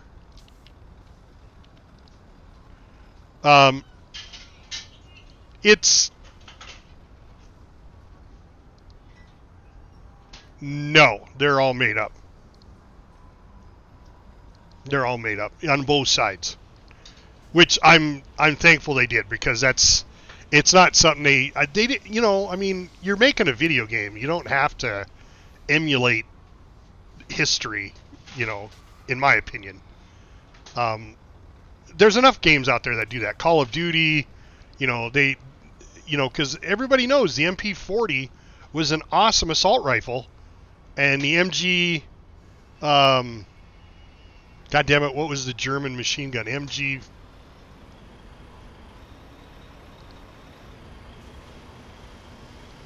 MG... 40? Was it MG 40? MG 42. Yeah, MG 42. Was an awesome machine gun. You know, I mean, so when you play a World War II game, you already know going in what guns should be better and what guns shouldn't.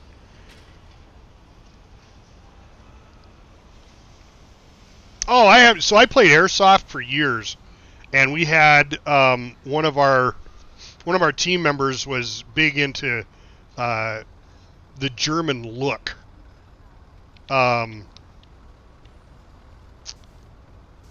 And so he had, you know, all sorts of German clothing, camouflage, and he actually ordered a real steel, an actual MG42, but it was The barrel was filled with metal. It was cut in pieces, so he had to reattach the piece. He had to weld them back together, and then he put his own barrel in and stuff like that to get it to work for airsoft.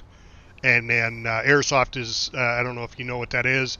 It's shooting 6mm BBs at each other, plastic BBs. My wife must be bored at work.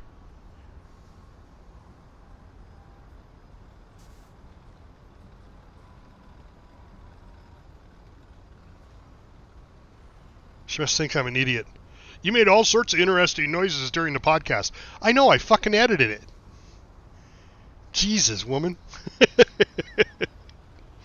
going to make fun of her in the next podcast for bringing that up. And it was pretty cool when he got it all done, you know. But the MG42 is not a... I mean, he had a real steel version, so it was almost real weight. They're not light. They're not light at all. And so he had a hell of a time because, you know, he definitely wasn't in the best physical shape he could have been in. You know, he's in a wannabe.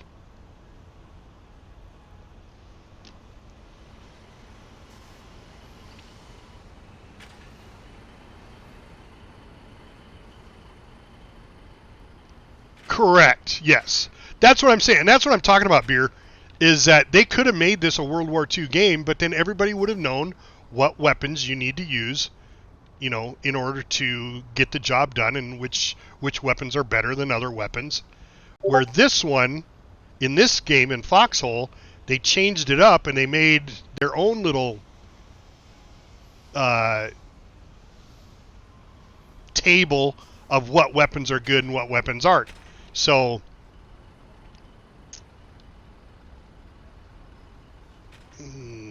last 163. Yeah. Well, I had an old World War II German shotgun, and I was impressed on how simplistic it was.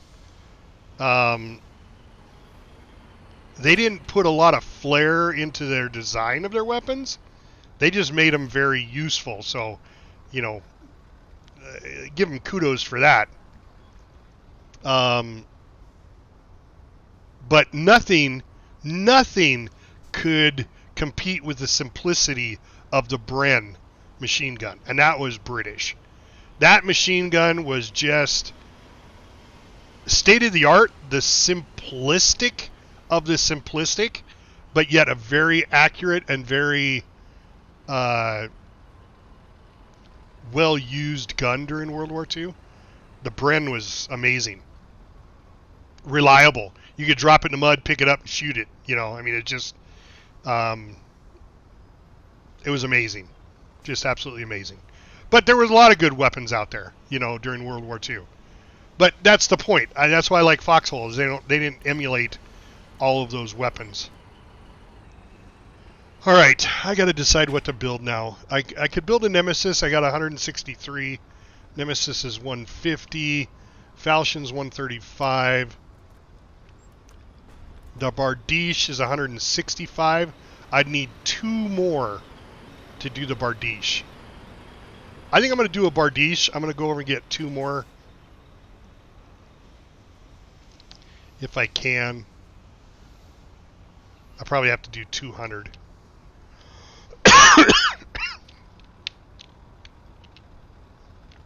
God damn it. Yeah, I got 160 here.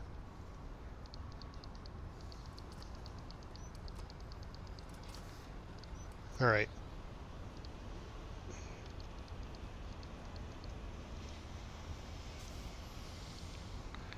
All right, let's go over and make a Bardiche. And I'll take 1 Bardiche.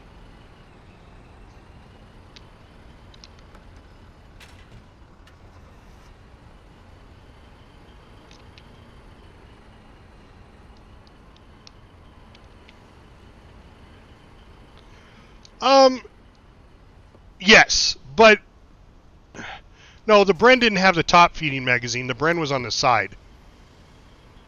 Because you used the magazine to hold on to as you shot it. Unless I'm not thinking the right machine gun.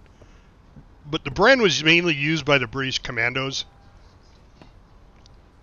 And I may be wrong. Bren may not be what that is called.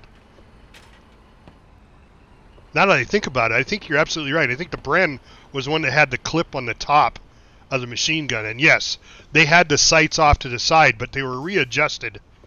But you still had the clip in your face, so you were blocking field of view. But that was solely because they thought a down-feeding magazine was better than an up-feeding magazine.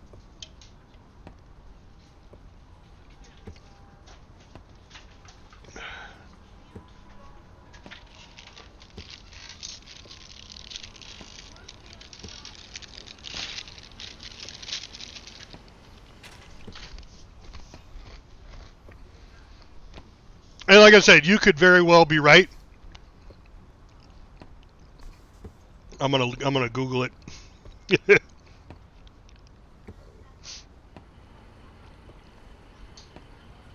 Yeah, you're absolutely right. The Bren light machine gun was the one with the magazine on top. So what the hell am I thinking of?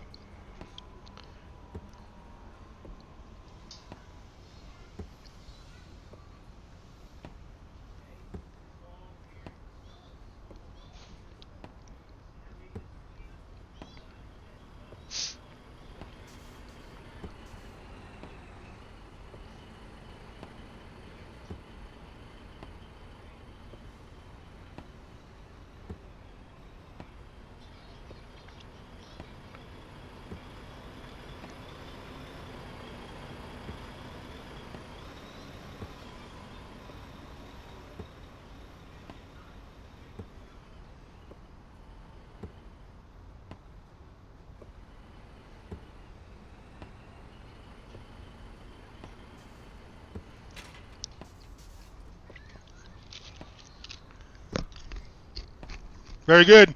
Thank you, Rob, very much for jumping in the stream. All right, this is the one I'm talking about.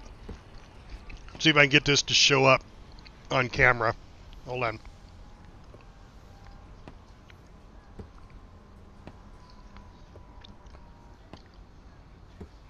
I'm a lumberjack and I'm okay. I sleep all night. So this one right, I put on women's clothing. this one right here. In bars. And I don't know how well you can see that, but that's the one I'm talking about. The second gun down. I can't, and it doesn't have what it's called.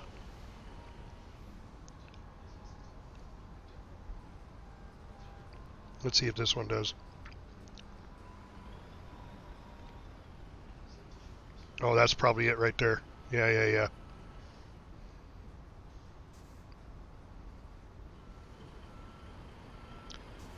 The Sten Mark II. S-T-E-N, the Sten Mark II. That's the one I'm talking about. So not the Bren, but the Sten. Yeah. It was. It wasn't a machine gun. Oh my God, I got 35.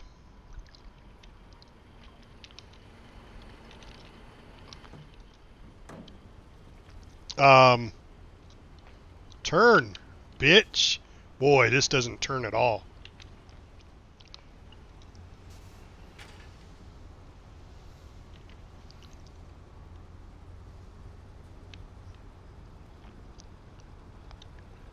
Yeah, the Sten is the one I was talking about.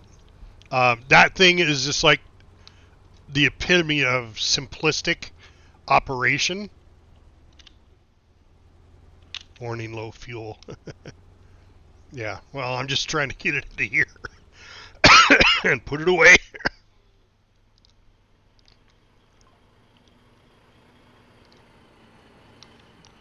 Yeah, don't run me over. All right, let's see.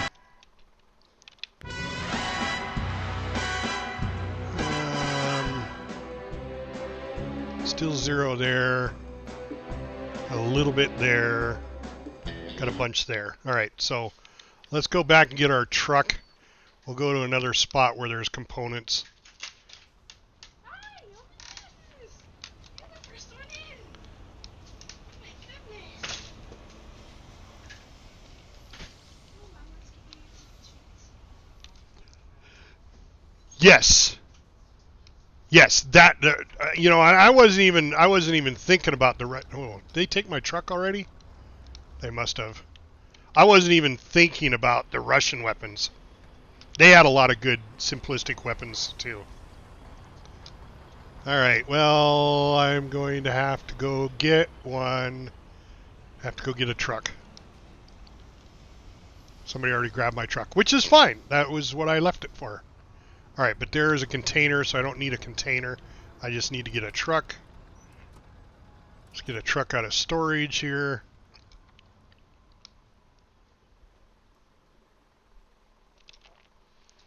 Let's see. Go to public. Do we have any?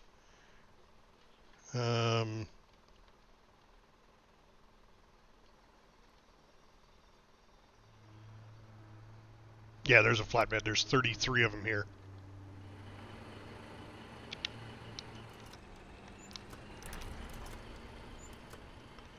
You know what? That I'm gonna get rid of that too. That thing has been down here forever. This stupid boat right here.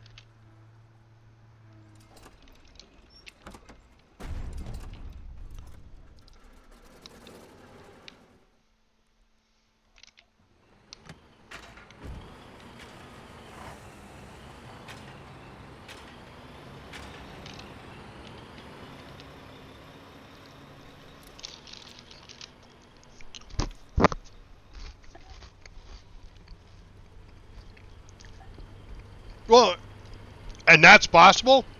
I do know that the MP40 was a great weapon.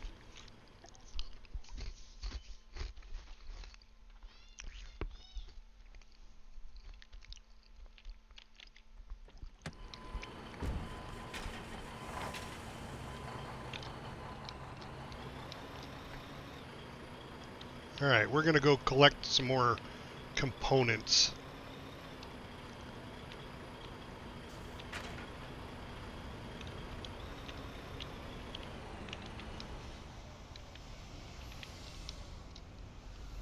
Oh, yeah, I always forget about that. Sorry. I put it on big camera so I can show you something. I forget to switch it back. Well, you didn't want to see my ugly mug the whole time?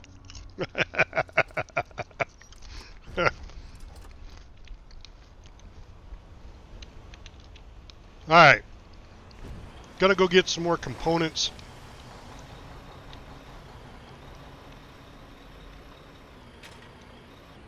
Oh, that's not a road.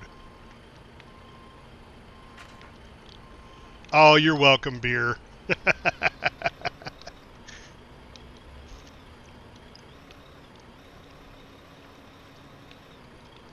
Alright, so now what we're going to do, we're going to travel to another hex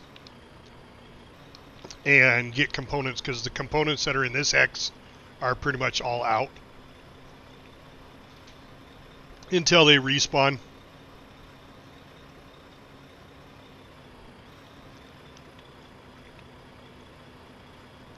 But I think what I'll do is I'll get enough components where I can make a multi. That's what my wife says.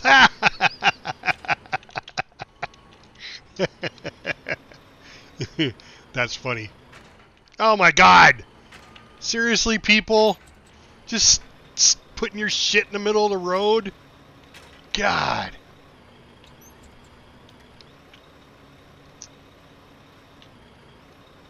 Should have went up the other road.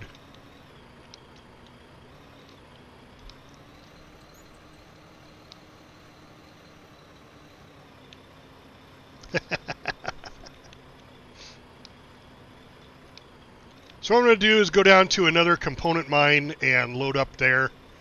I'm going to try to get 1,400 components. And then I'll use the multi-production facility, the MPF, which is right across, which is right next to the garage where I was at. It gives you a discount for making multiple vehicles or multiple weapons or multiple ammo. Actually, I don't know if it's weapons. I think it's just ammo.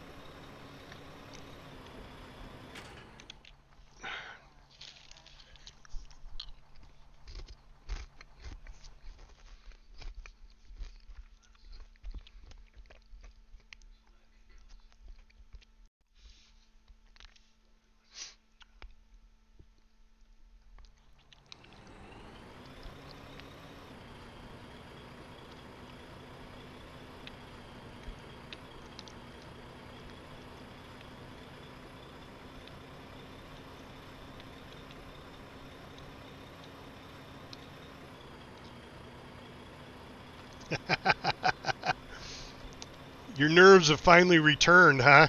Well, go win the war for us, will ya? And if you're on the warden side, Beer, you could just lose so we could start over again. Where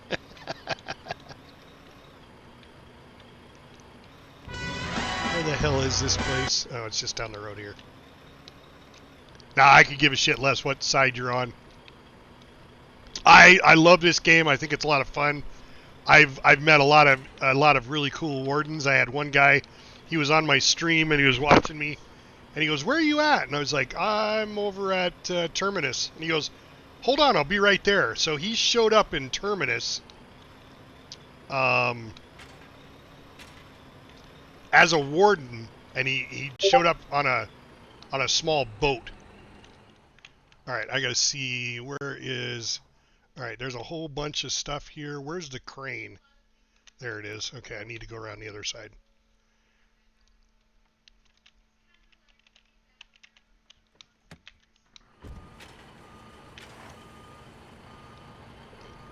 And he tried to come. He was like, "Okay, I'm out on the pier."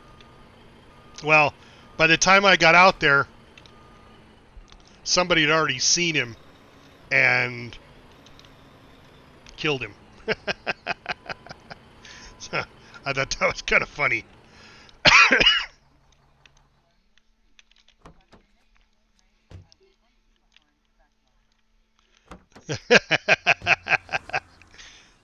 That's fair enough. Not close enough. Oh, and we're out of fuel. Jesus Christ, people. Where's fuel? Do we have any fuel over here? Oh my God, there's no fuel.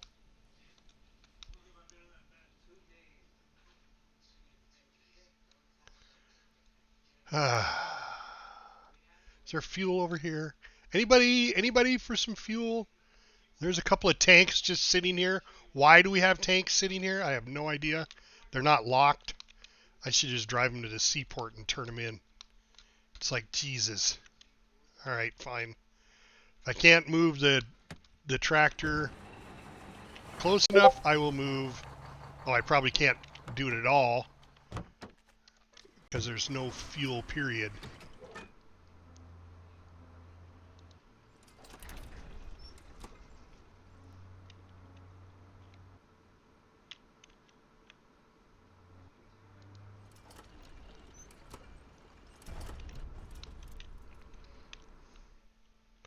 Of course, if these are out of fuel, this one is out of fuel. And this one's out of fuel. This one's barely got any fuel in it. Oh my God, I gotta go find goddamn fuel. Motherfucker. I hate this shit. Because the war is almost over. Everybody abandons all their shit.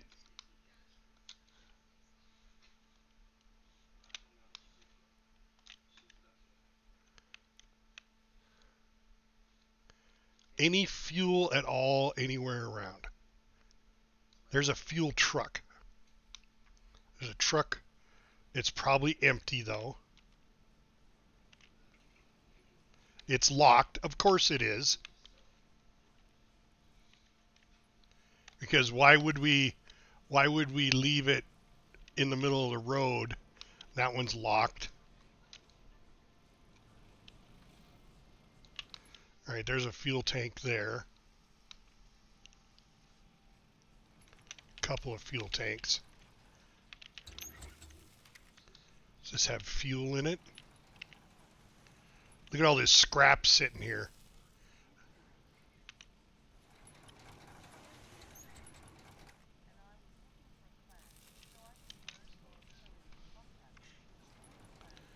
Diesel power plant resource liquid container.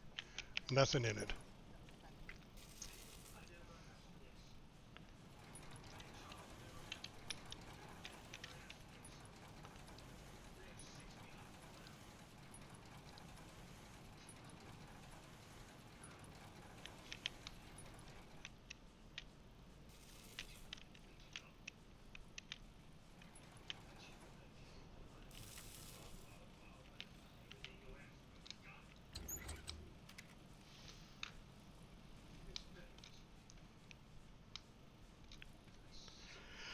I also in this game is looking for a clan.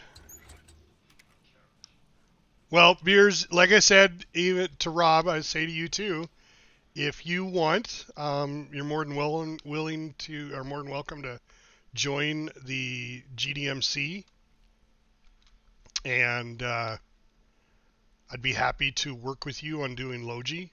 I'm not a frontline guy, but I already have some fuel.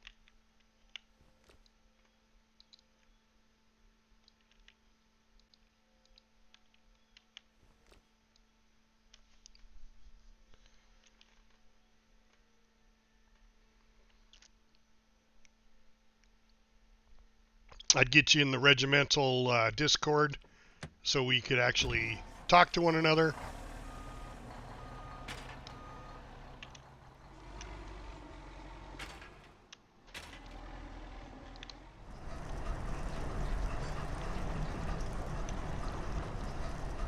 And if you next war you decide to go warden, that's fine too. I'm sure somebody over there would be happy to help you out. I mean, I've found most people in this game are willing to help you. All you gotta do is ask.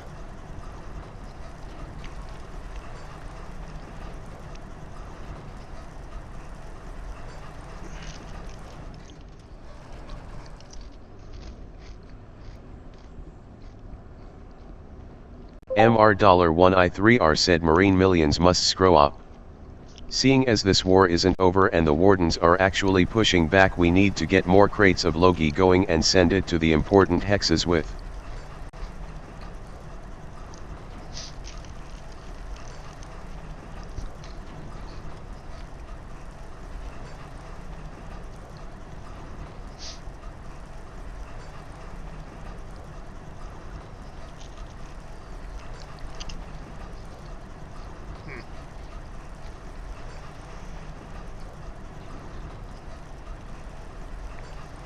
Understandable, and I get that.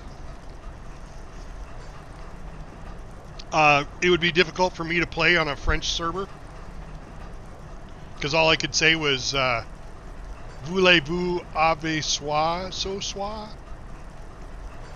or ménage à trois.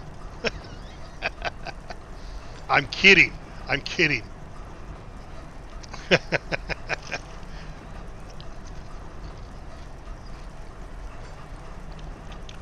So one thing I learned about traveling overseas is that the universal language is sign language. So as long as you can place charades, Matthew said could also do it in Clan's head.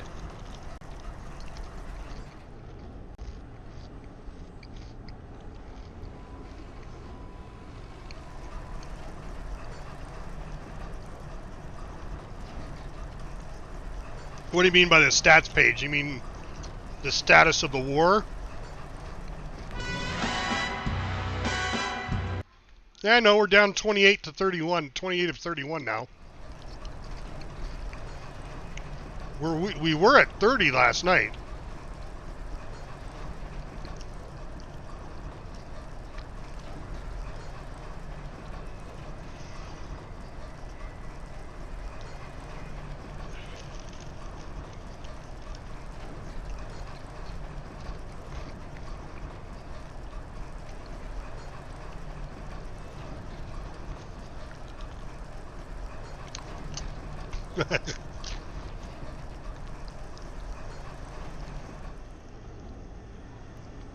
Well, they are definitely making a good push.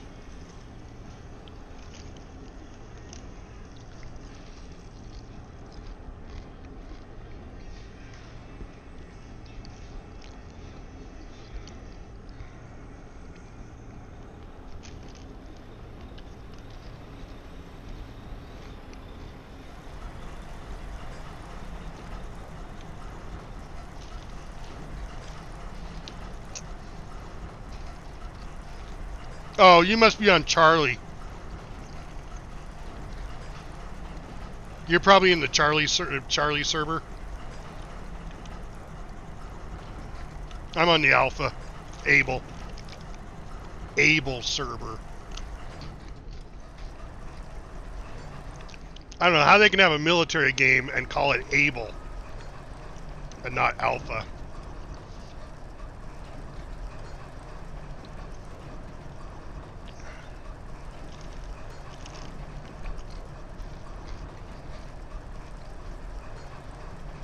So when you first log in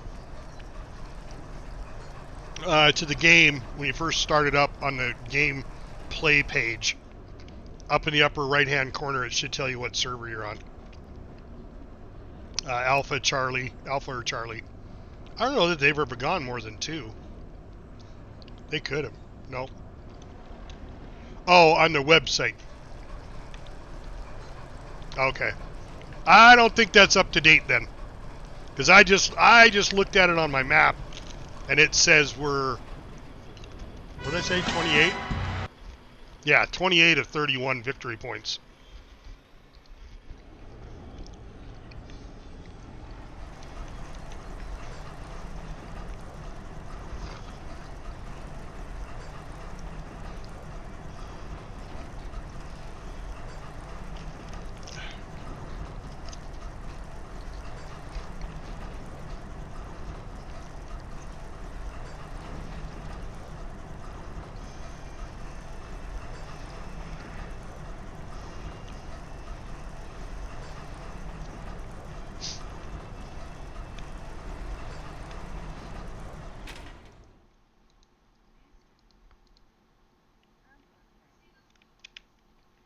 Now where the hell, I just put a bunch in there, where the hell did they go? I put them in the concrete mixer? Yes. God damn it. I put that last load in the concrete mixer.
Sorry, Logan.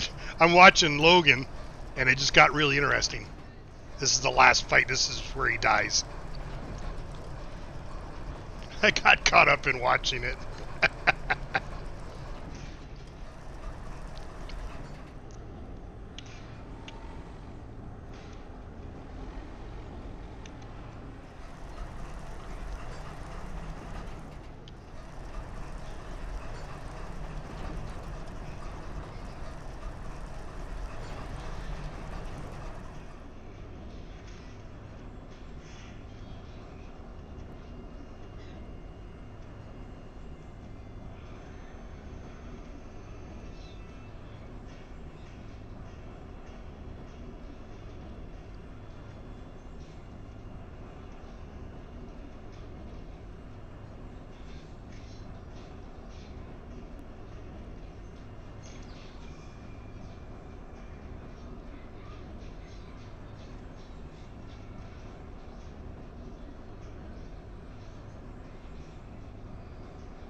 I'm almost topped off.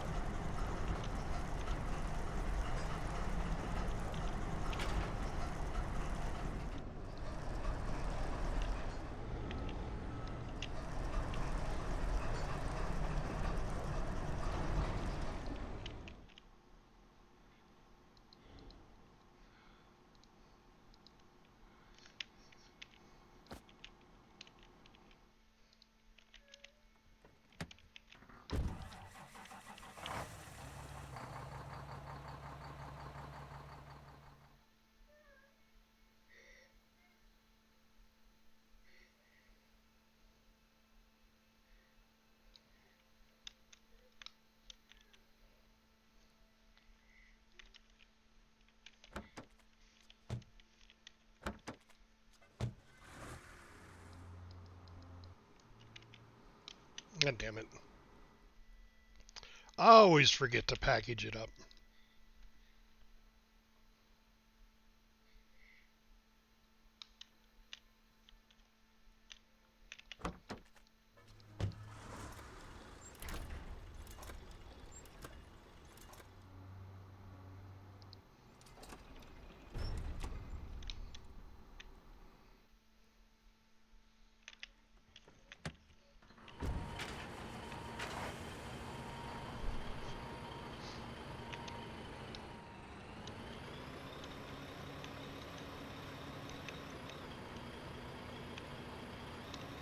There's plenty of components down here. I just got to get down here and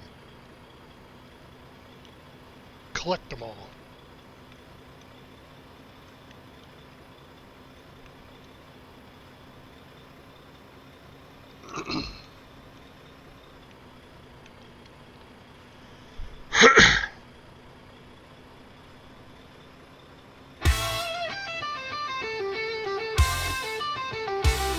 Here's the Logi Boys' #1 hit song. Oh, Logi Island boys, we're on the run. Through the smoke and the fire, we're getting done. Blueberry skies, but they're turning red. Gotta push through, hear the rhythm in my head.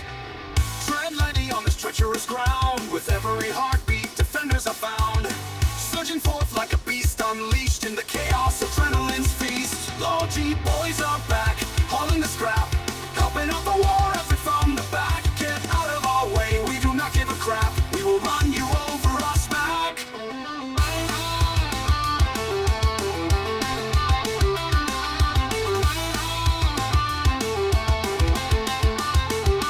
Synchronized blasts, we're a battle hymn. Dodging the blueberry waves, we're locked in.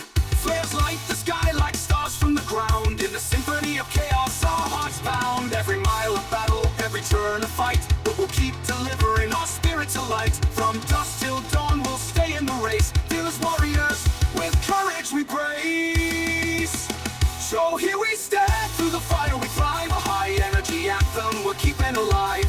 Military roots like veins in our skin. In the face of the storm, we're destined to win. With every explosion, the rhythm takes hold. In the fury of combat, our story unfolds. Blueberry assaults can't break our stride. With a heartbeat of honor, the spirit of pride.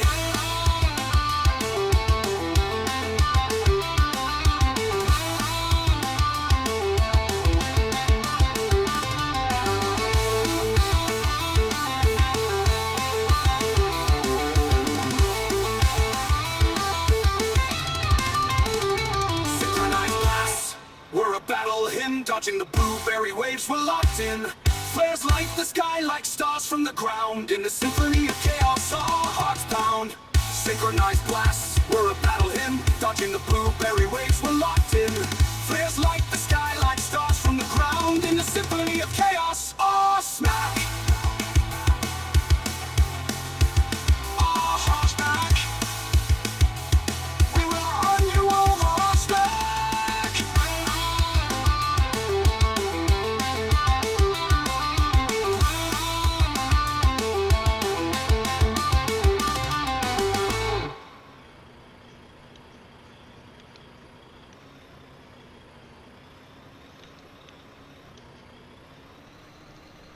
So that song right there was a completely AI generated song except for the chorus. The chorus lyrics I made up myself. But for the most part, that song is completely artificially intelligent designed music.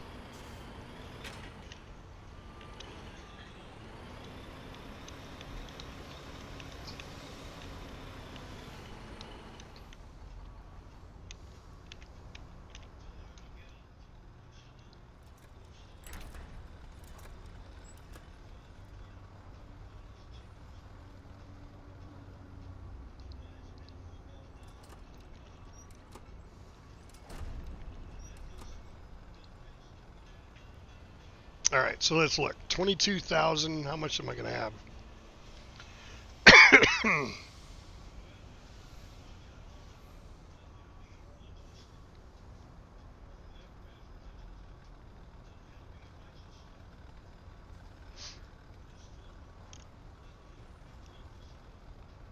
So I need one more load. One more load, and that should give me enough to build the tanks I need. That component field. No. That's got a little bit.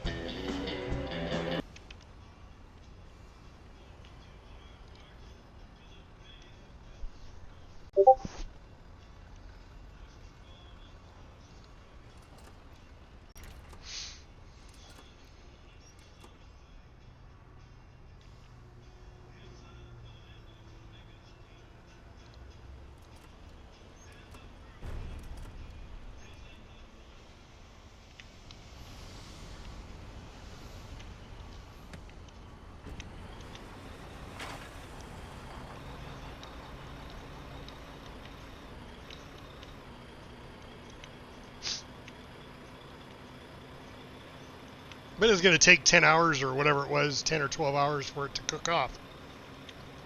So I won't be able to make those tanks till tomorrow. And then I know it takes like a day and 10 hours for the tanks to cook.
Where the hell is mines right there?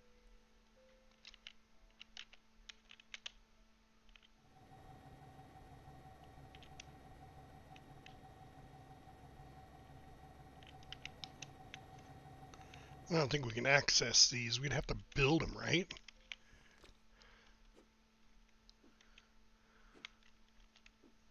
I don't even know how to do this.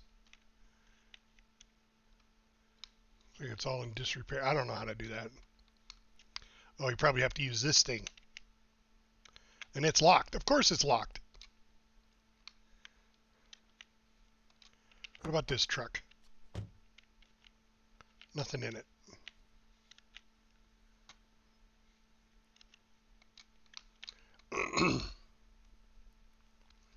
This truck's locked. Alright, well, this is all the materials.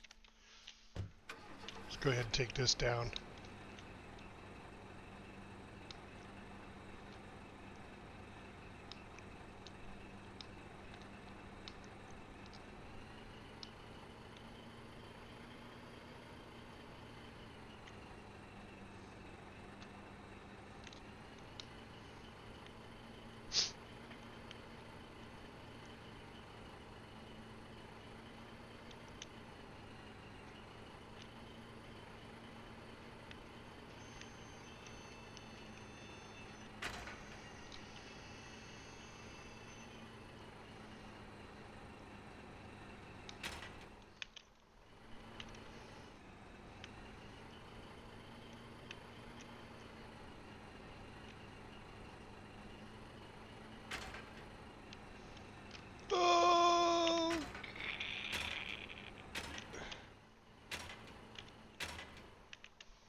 long as I don't drive out into the water, I'm fine. All right, we're going to watch Lethal Weapons now. We're going to do a Lethal Weapon marathon. 1 through 4.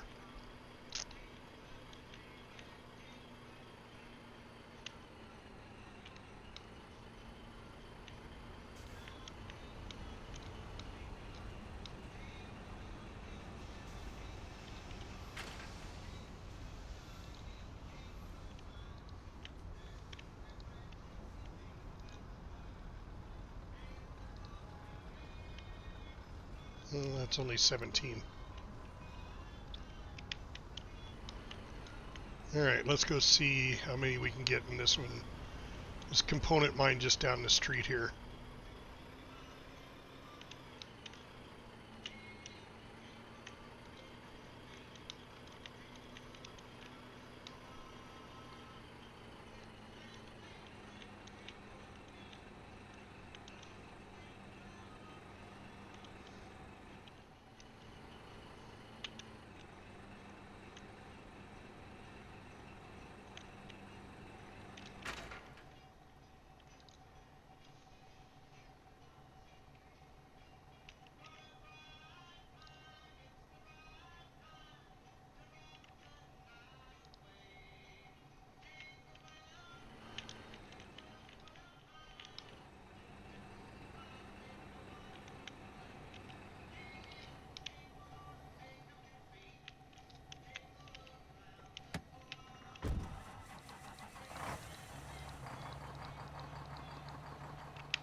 So I should bring a flatbed here.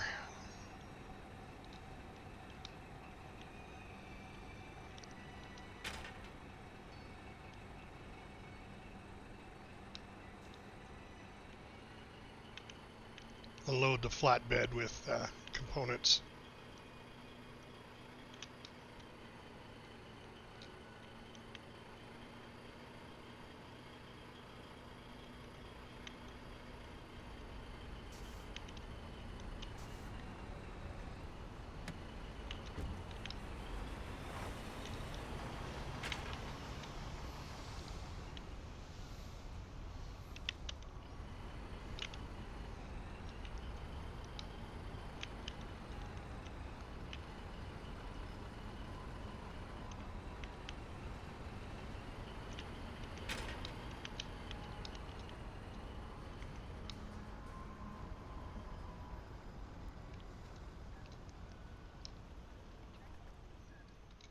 Oh, the official Lucas. I'm just going to call you Lucas if that's all right. Thank you, Lucas, very much. That was very kind of you. Whoop. I did not want to jump on that freighter.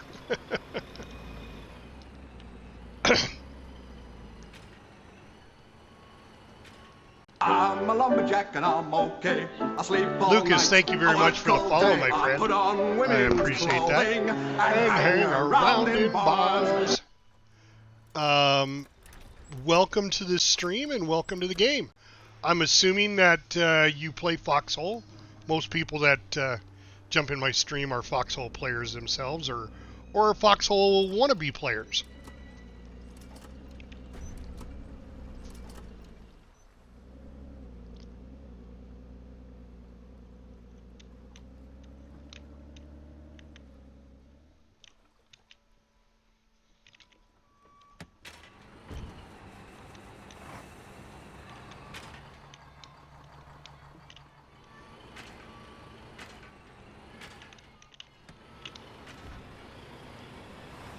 God, people don't know how to drive.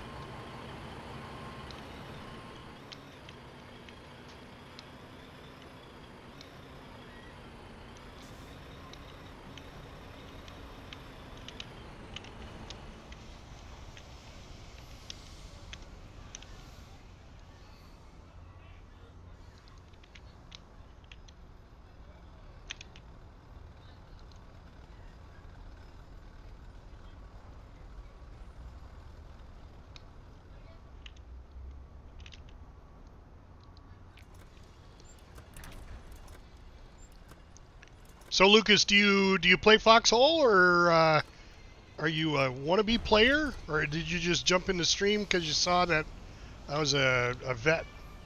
Oh shit! I'm gonna eat gas.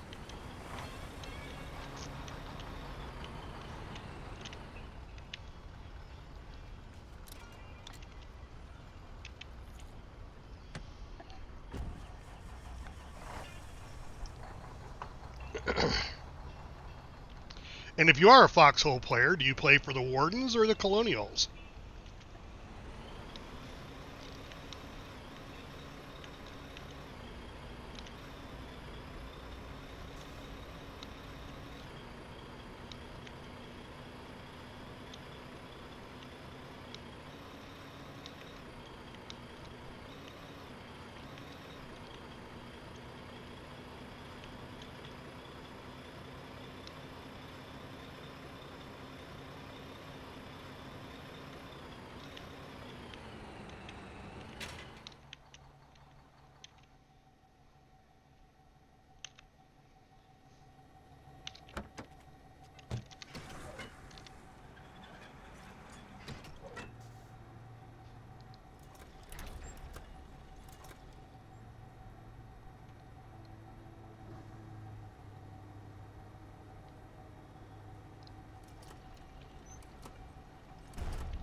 light. From dusk till dawn, we'll stay in the race. Fearless warriors, with courage we brace.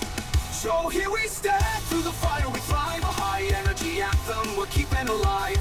Military roots like veins in our skin. In the face of the storm, we're destined to win. With every explosion, the rhythm takes hold. In the fury of combat, our story unfolds. Blueberry assaults can't break our stride. With a heartbeat of honor, the spirit of pride.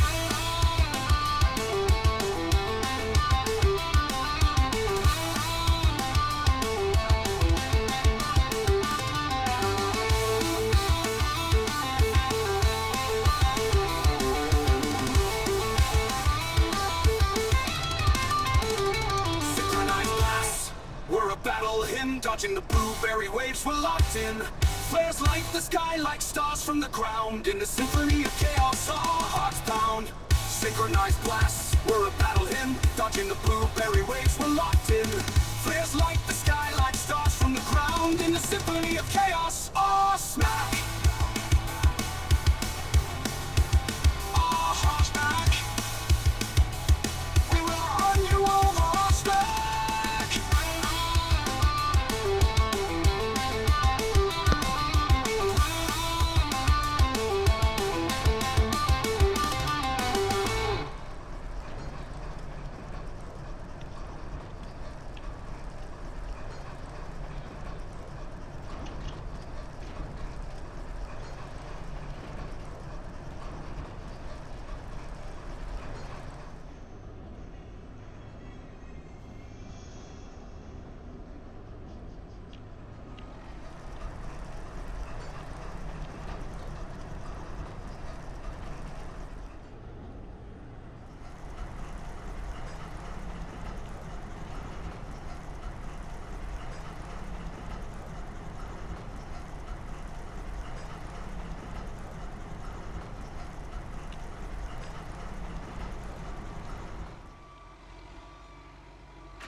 Oh, man. How long have I been streaming?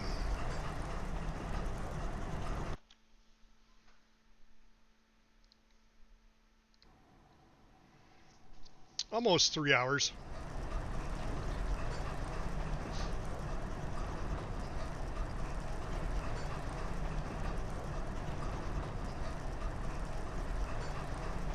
Everybody on the or on the East Coast is just getting off work.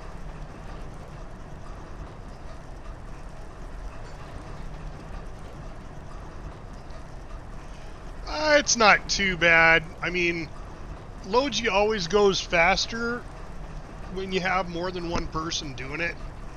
Because I could leave somebody here as they collect and fill up the scrapper, and I could run this stuff back, drop it off, burn it, come back, you know, maybe even have more than one container here. And he could be filling the second container when I bring the other one back, swap them out. You know, it's a lot more fun when there's more than one person, but you can do it solo.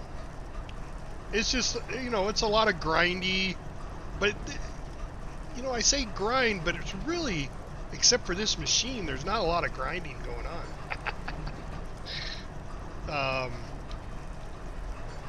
That was a joke. So, did you listen to the new podcast, Judge? My wife texted me and she goes, "I don't think you had your mic on push to talk, because I could hear you burp and I could hear you cough," and I was like, "Yeah, I realized I didn't." Yeah. Yeah. Well, real life, man, real life. But it was a good podcast. Especially for the first one of 2025.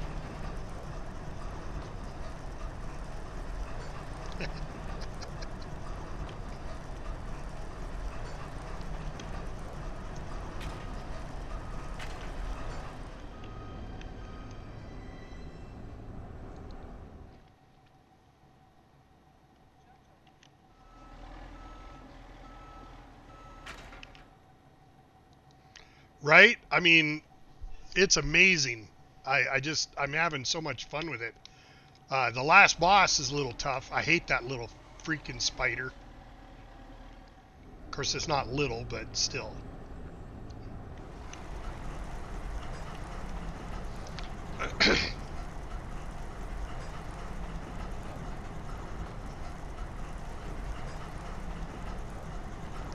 Yeah, I haven't gotten any gear in the last few raids.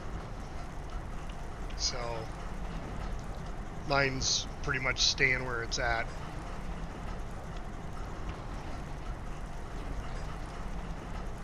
But that's fine. That just means other people are getting gear. And it all helps out in the long run.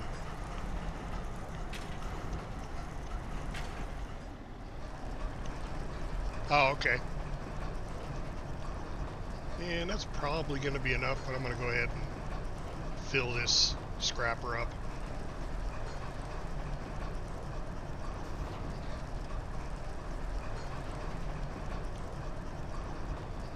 Yeah. And that's not really that bad. 30 to 45 minutes.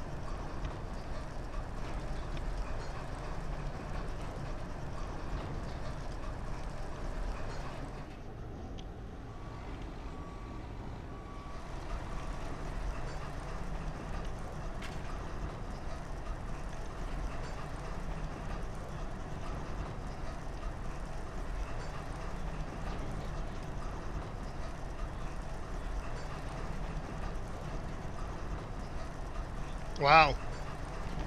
10%, that's pretty huge.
Every time. Got to package it up first.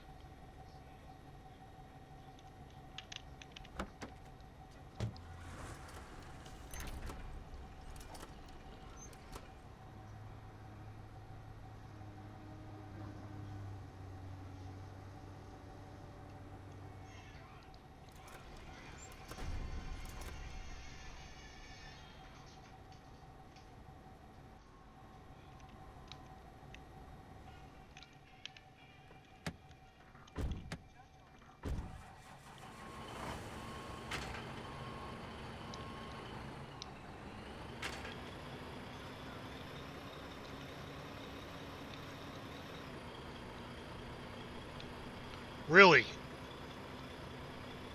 I'm glad I play Beastmaster.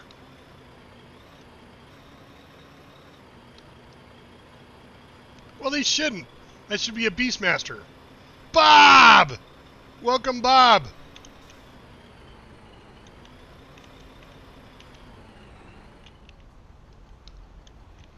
Oh, come on.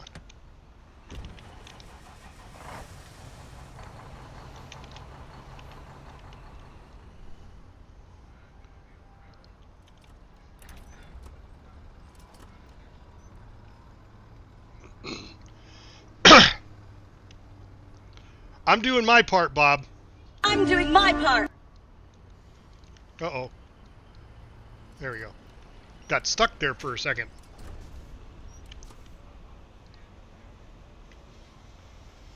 All right. 29,000 now. Let's see where that gets me. 29,000 divided by 20. 1450 plus the 220 I already have. That should be plenty. It's going to take 16 hours. Yeah. Well, shit.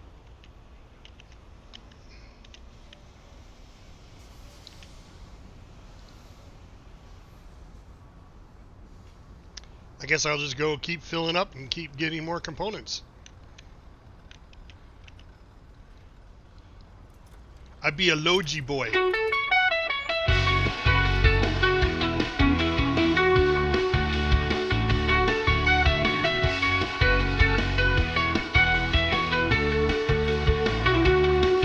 Logi boys are back, hauling the scrap, helping out the war effort from the back. Get out of our way right now, we do not give a crap.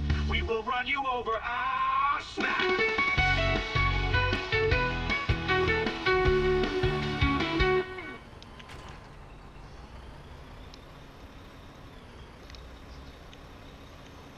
Yeah, I'm at Terminus, Bob. Went back to Terminus and started doing some Logi there.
Alright, well, that's all the scrap here till it resets.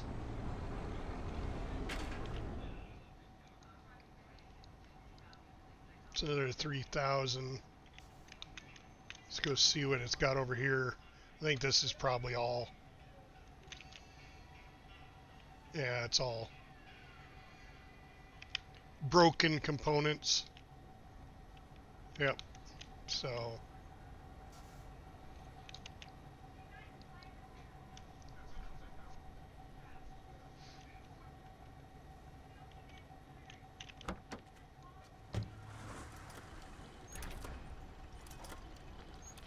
maybe I'll run over, let's see what the other place, see if it's reset by now.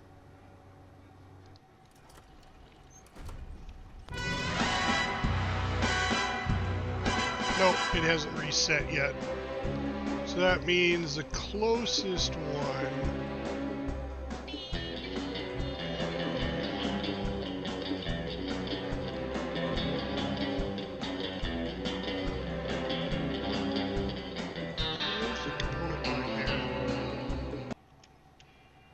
Alright, well, we'll see how that works.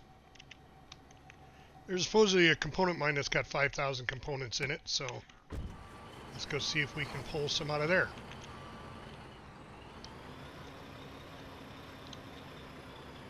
It is not 2131. It's 2931. It ain't making that big of a comeback. The Wardens have 10 of 31, and we have 29 of 31. Now, provided you're on Alpha.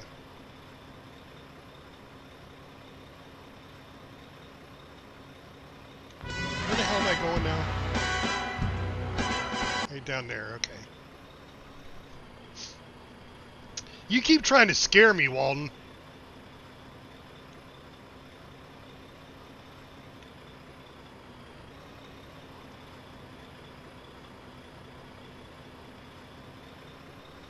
Yeah, it's not up to date then, because I mean, I literally can look at the live map right now, and it's not 21, it's 29. So they're off by quite a bit, actually.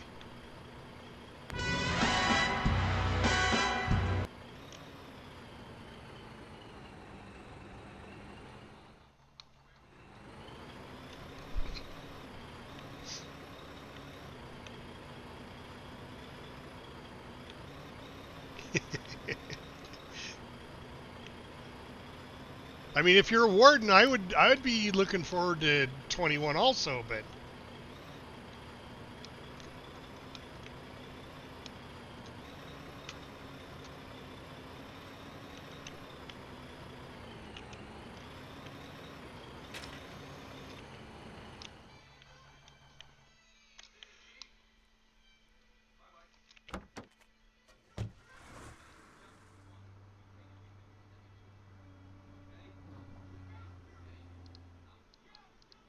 Oh, God.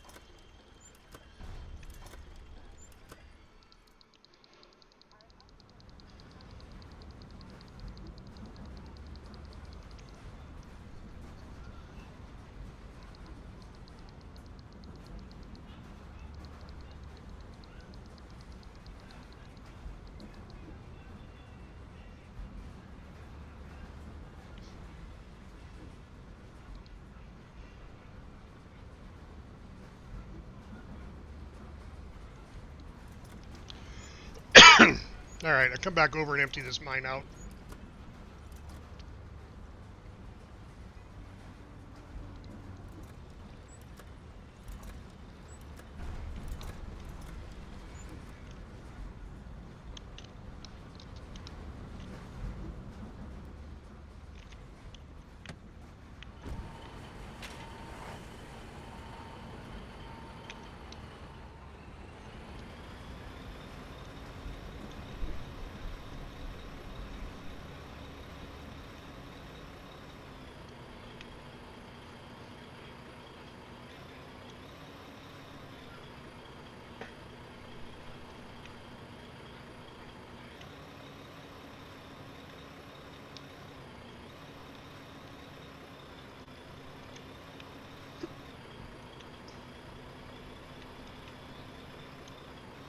Oop, almost missed the turn.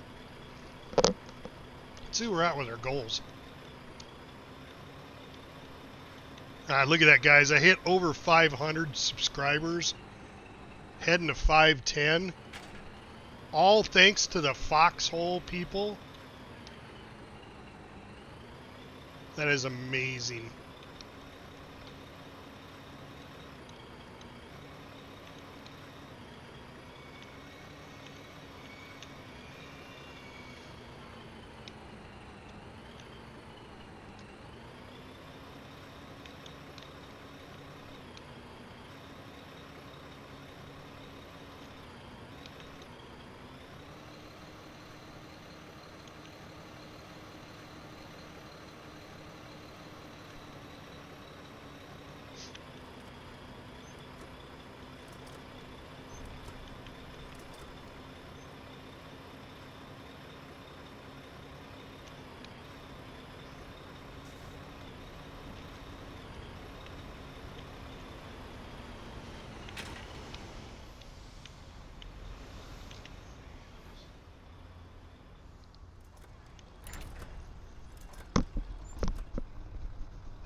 Hell, we might as well just keep grabbing components all day and run up those RMATs.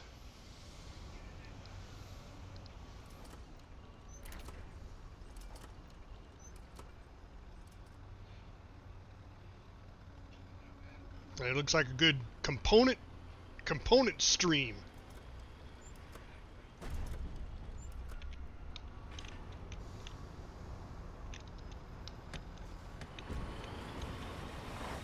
How to gather components at Terminus.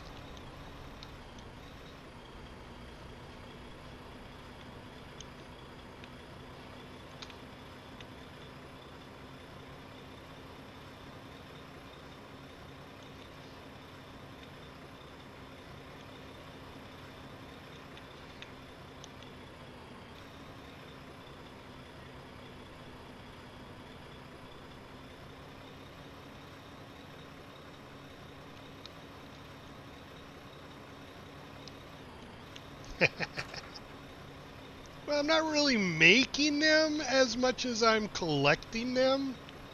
I'm making refined materials because I'm just one of those guys. I'm one of those guys that I'm just refined.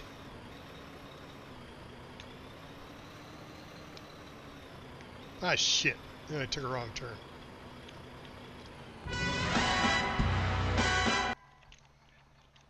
I needed to turn left instead of right at Albuquerque. God damn it.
Ah, shit.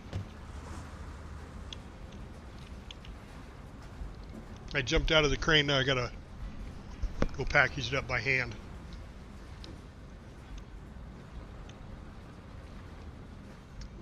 I could package it up from the crane, but I was a dumbass. I was sitting there watching. What the hell am I watching? Lethal Weapon.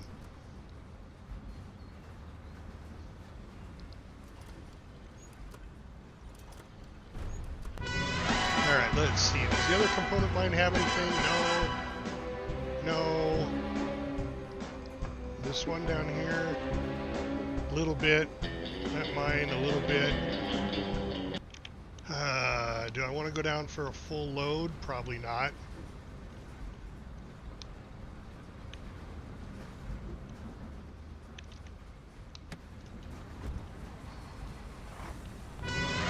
Although I probably should.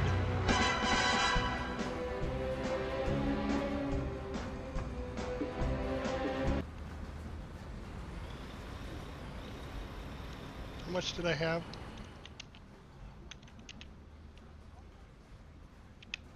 Alright, thank you, Waldron. Thank you very much for jumping in the stream. I appreciate it. I cannot tell how much I have in here. Shit.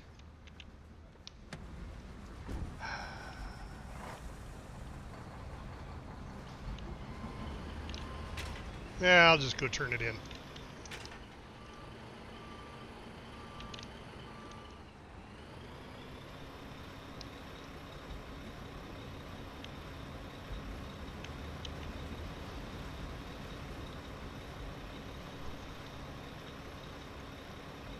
I have to go to another hex in order to get more components.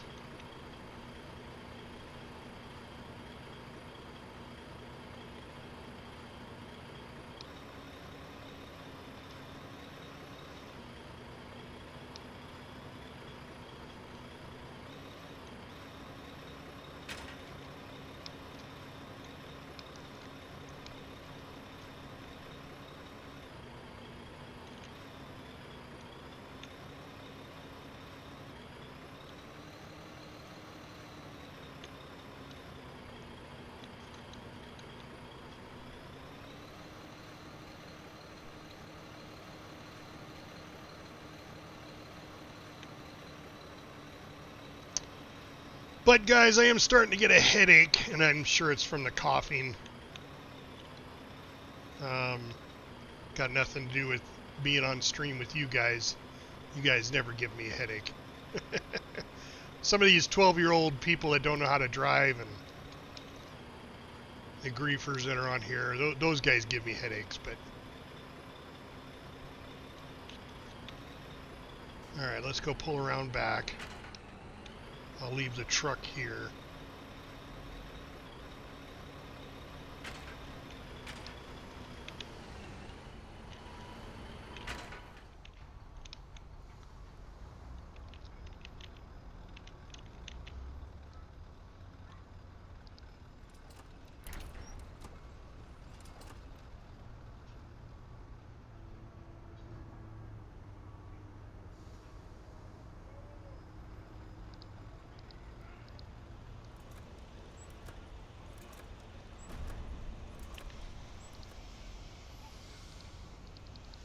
Oh, serious? Oh.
Alright.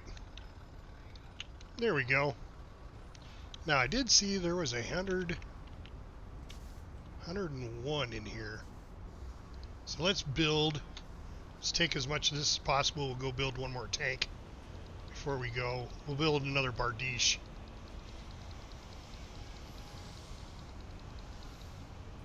Oh, that was the other thing I could do here. Whoop, I didn't want that. Well, yeah, I do.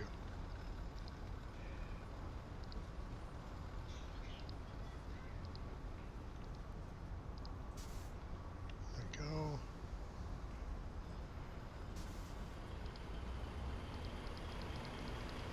And grab all these armats. We'll build a Bardiche, we'll take it back to the dock, and we'll turn it in there, and then I'll call it a stream there. Go and lay down and take some ibuprofen for my head.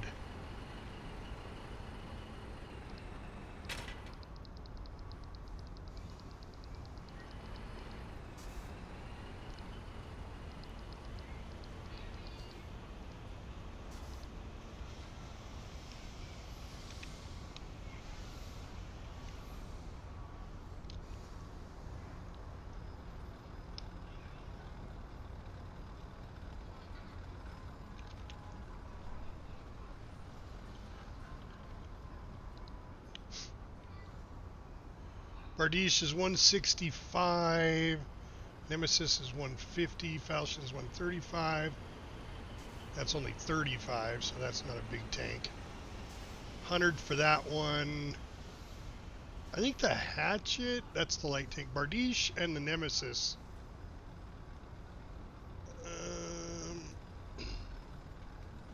That's an assault tank. That's an assault tank. And that's an assault tank. They seem to like the Falchions better than the Bardiche. 68 and 12.7. This is 40 mil. I'm going to make a Bardiche.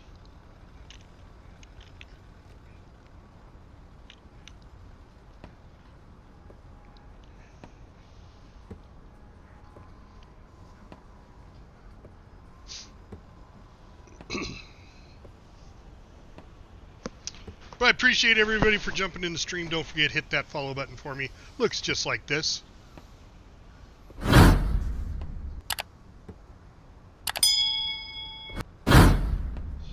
And then go over to my YouTube channel, which the link is in the description for where that's at, and hit that subscribe button for me on YouTube. I upload all of my Twitch streams to YouTube, so you can go back and watch them whenever you would like. And by all means, guys, I will probably be streaming tomorrow. Tomorrow's Wednesday. Absolutely, I'll stream tomorrow. Hopefully the war will still be going on. If not, then we'll find something else to stream. But yeah, tomorrow we'll stream some more. And we'll see how the war goes. But if you're interested in Foxhole, please, by all means, if you get it and you want somebody to mentor you, show you how to go, how to do stuff, I'd be happy to show you. But my recommendation is go through the tutorial at the very beginning. And then when you get in game, find a regiment that's active. There is a couple of websites you can go to that does recruitment for their regiments. I think a lot of it is just finding somebody.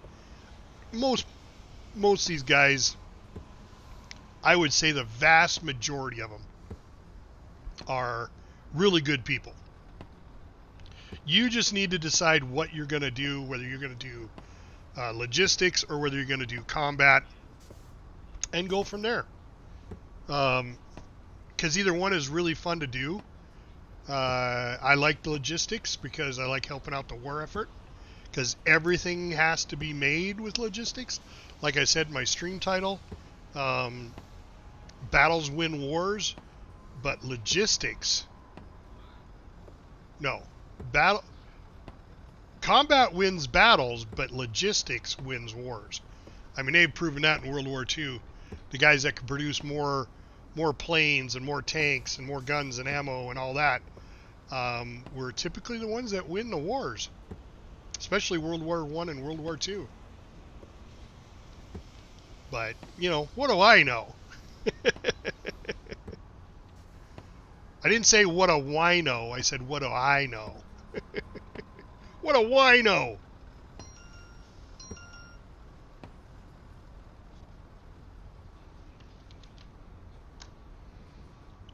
Alright. Let's go take this tank down and put her away. Put her to bed. Well, let's do this first.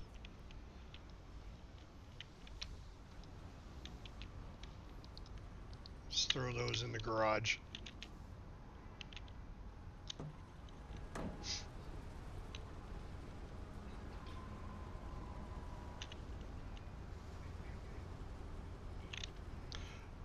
Bardiche really doesn't turn all that well.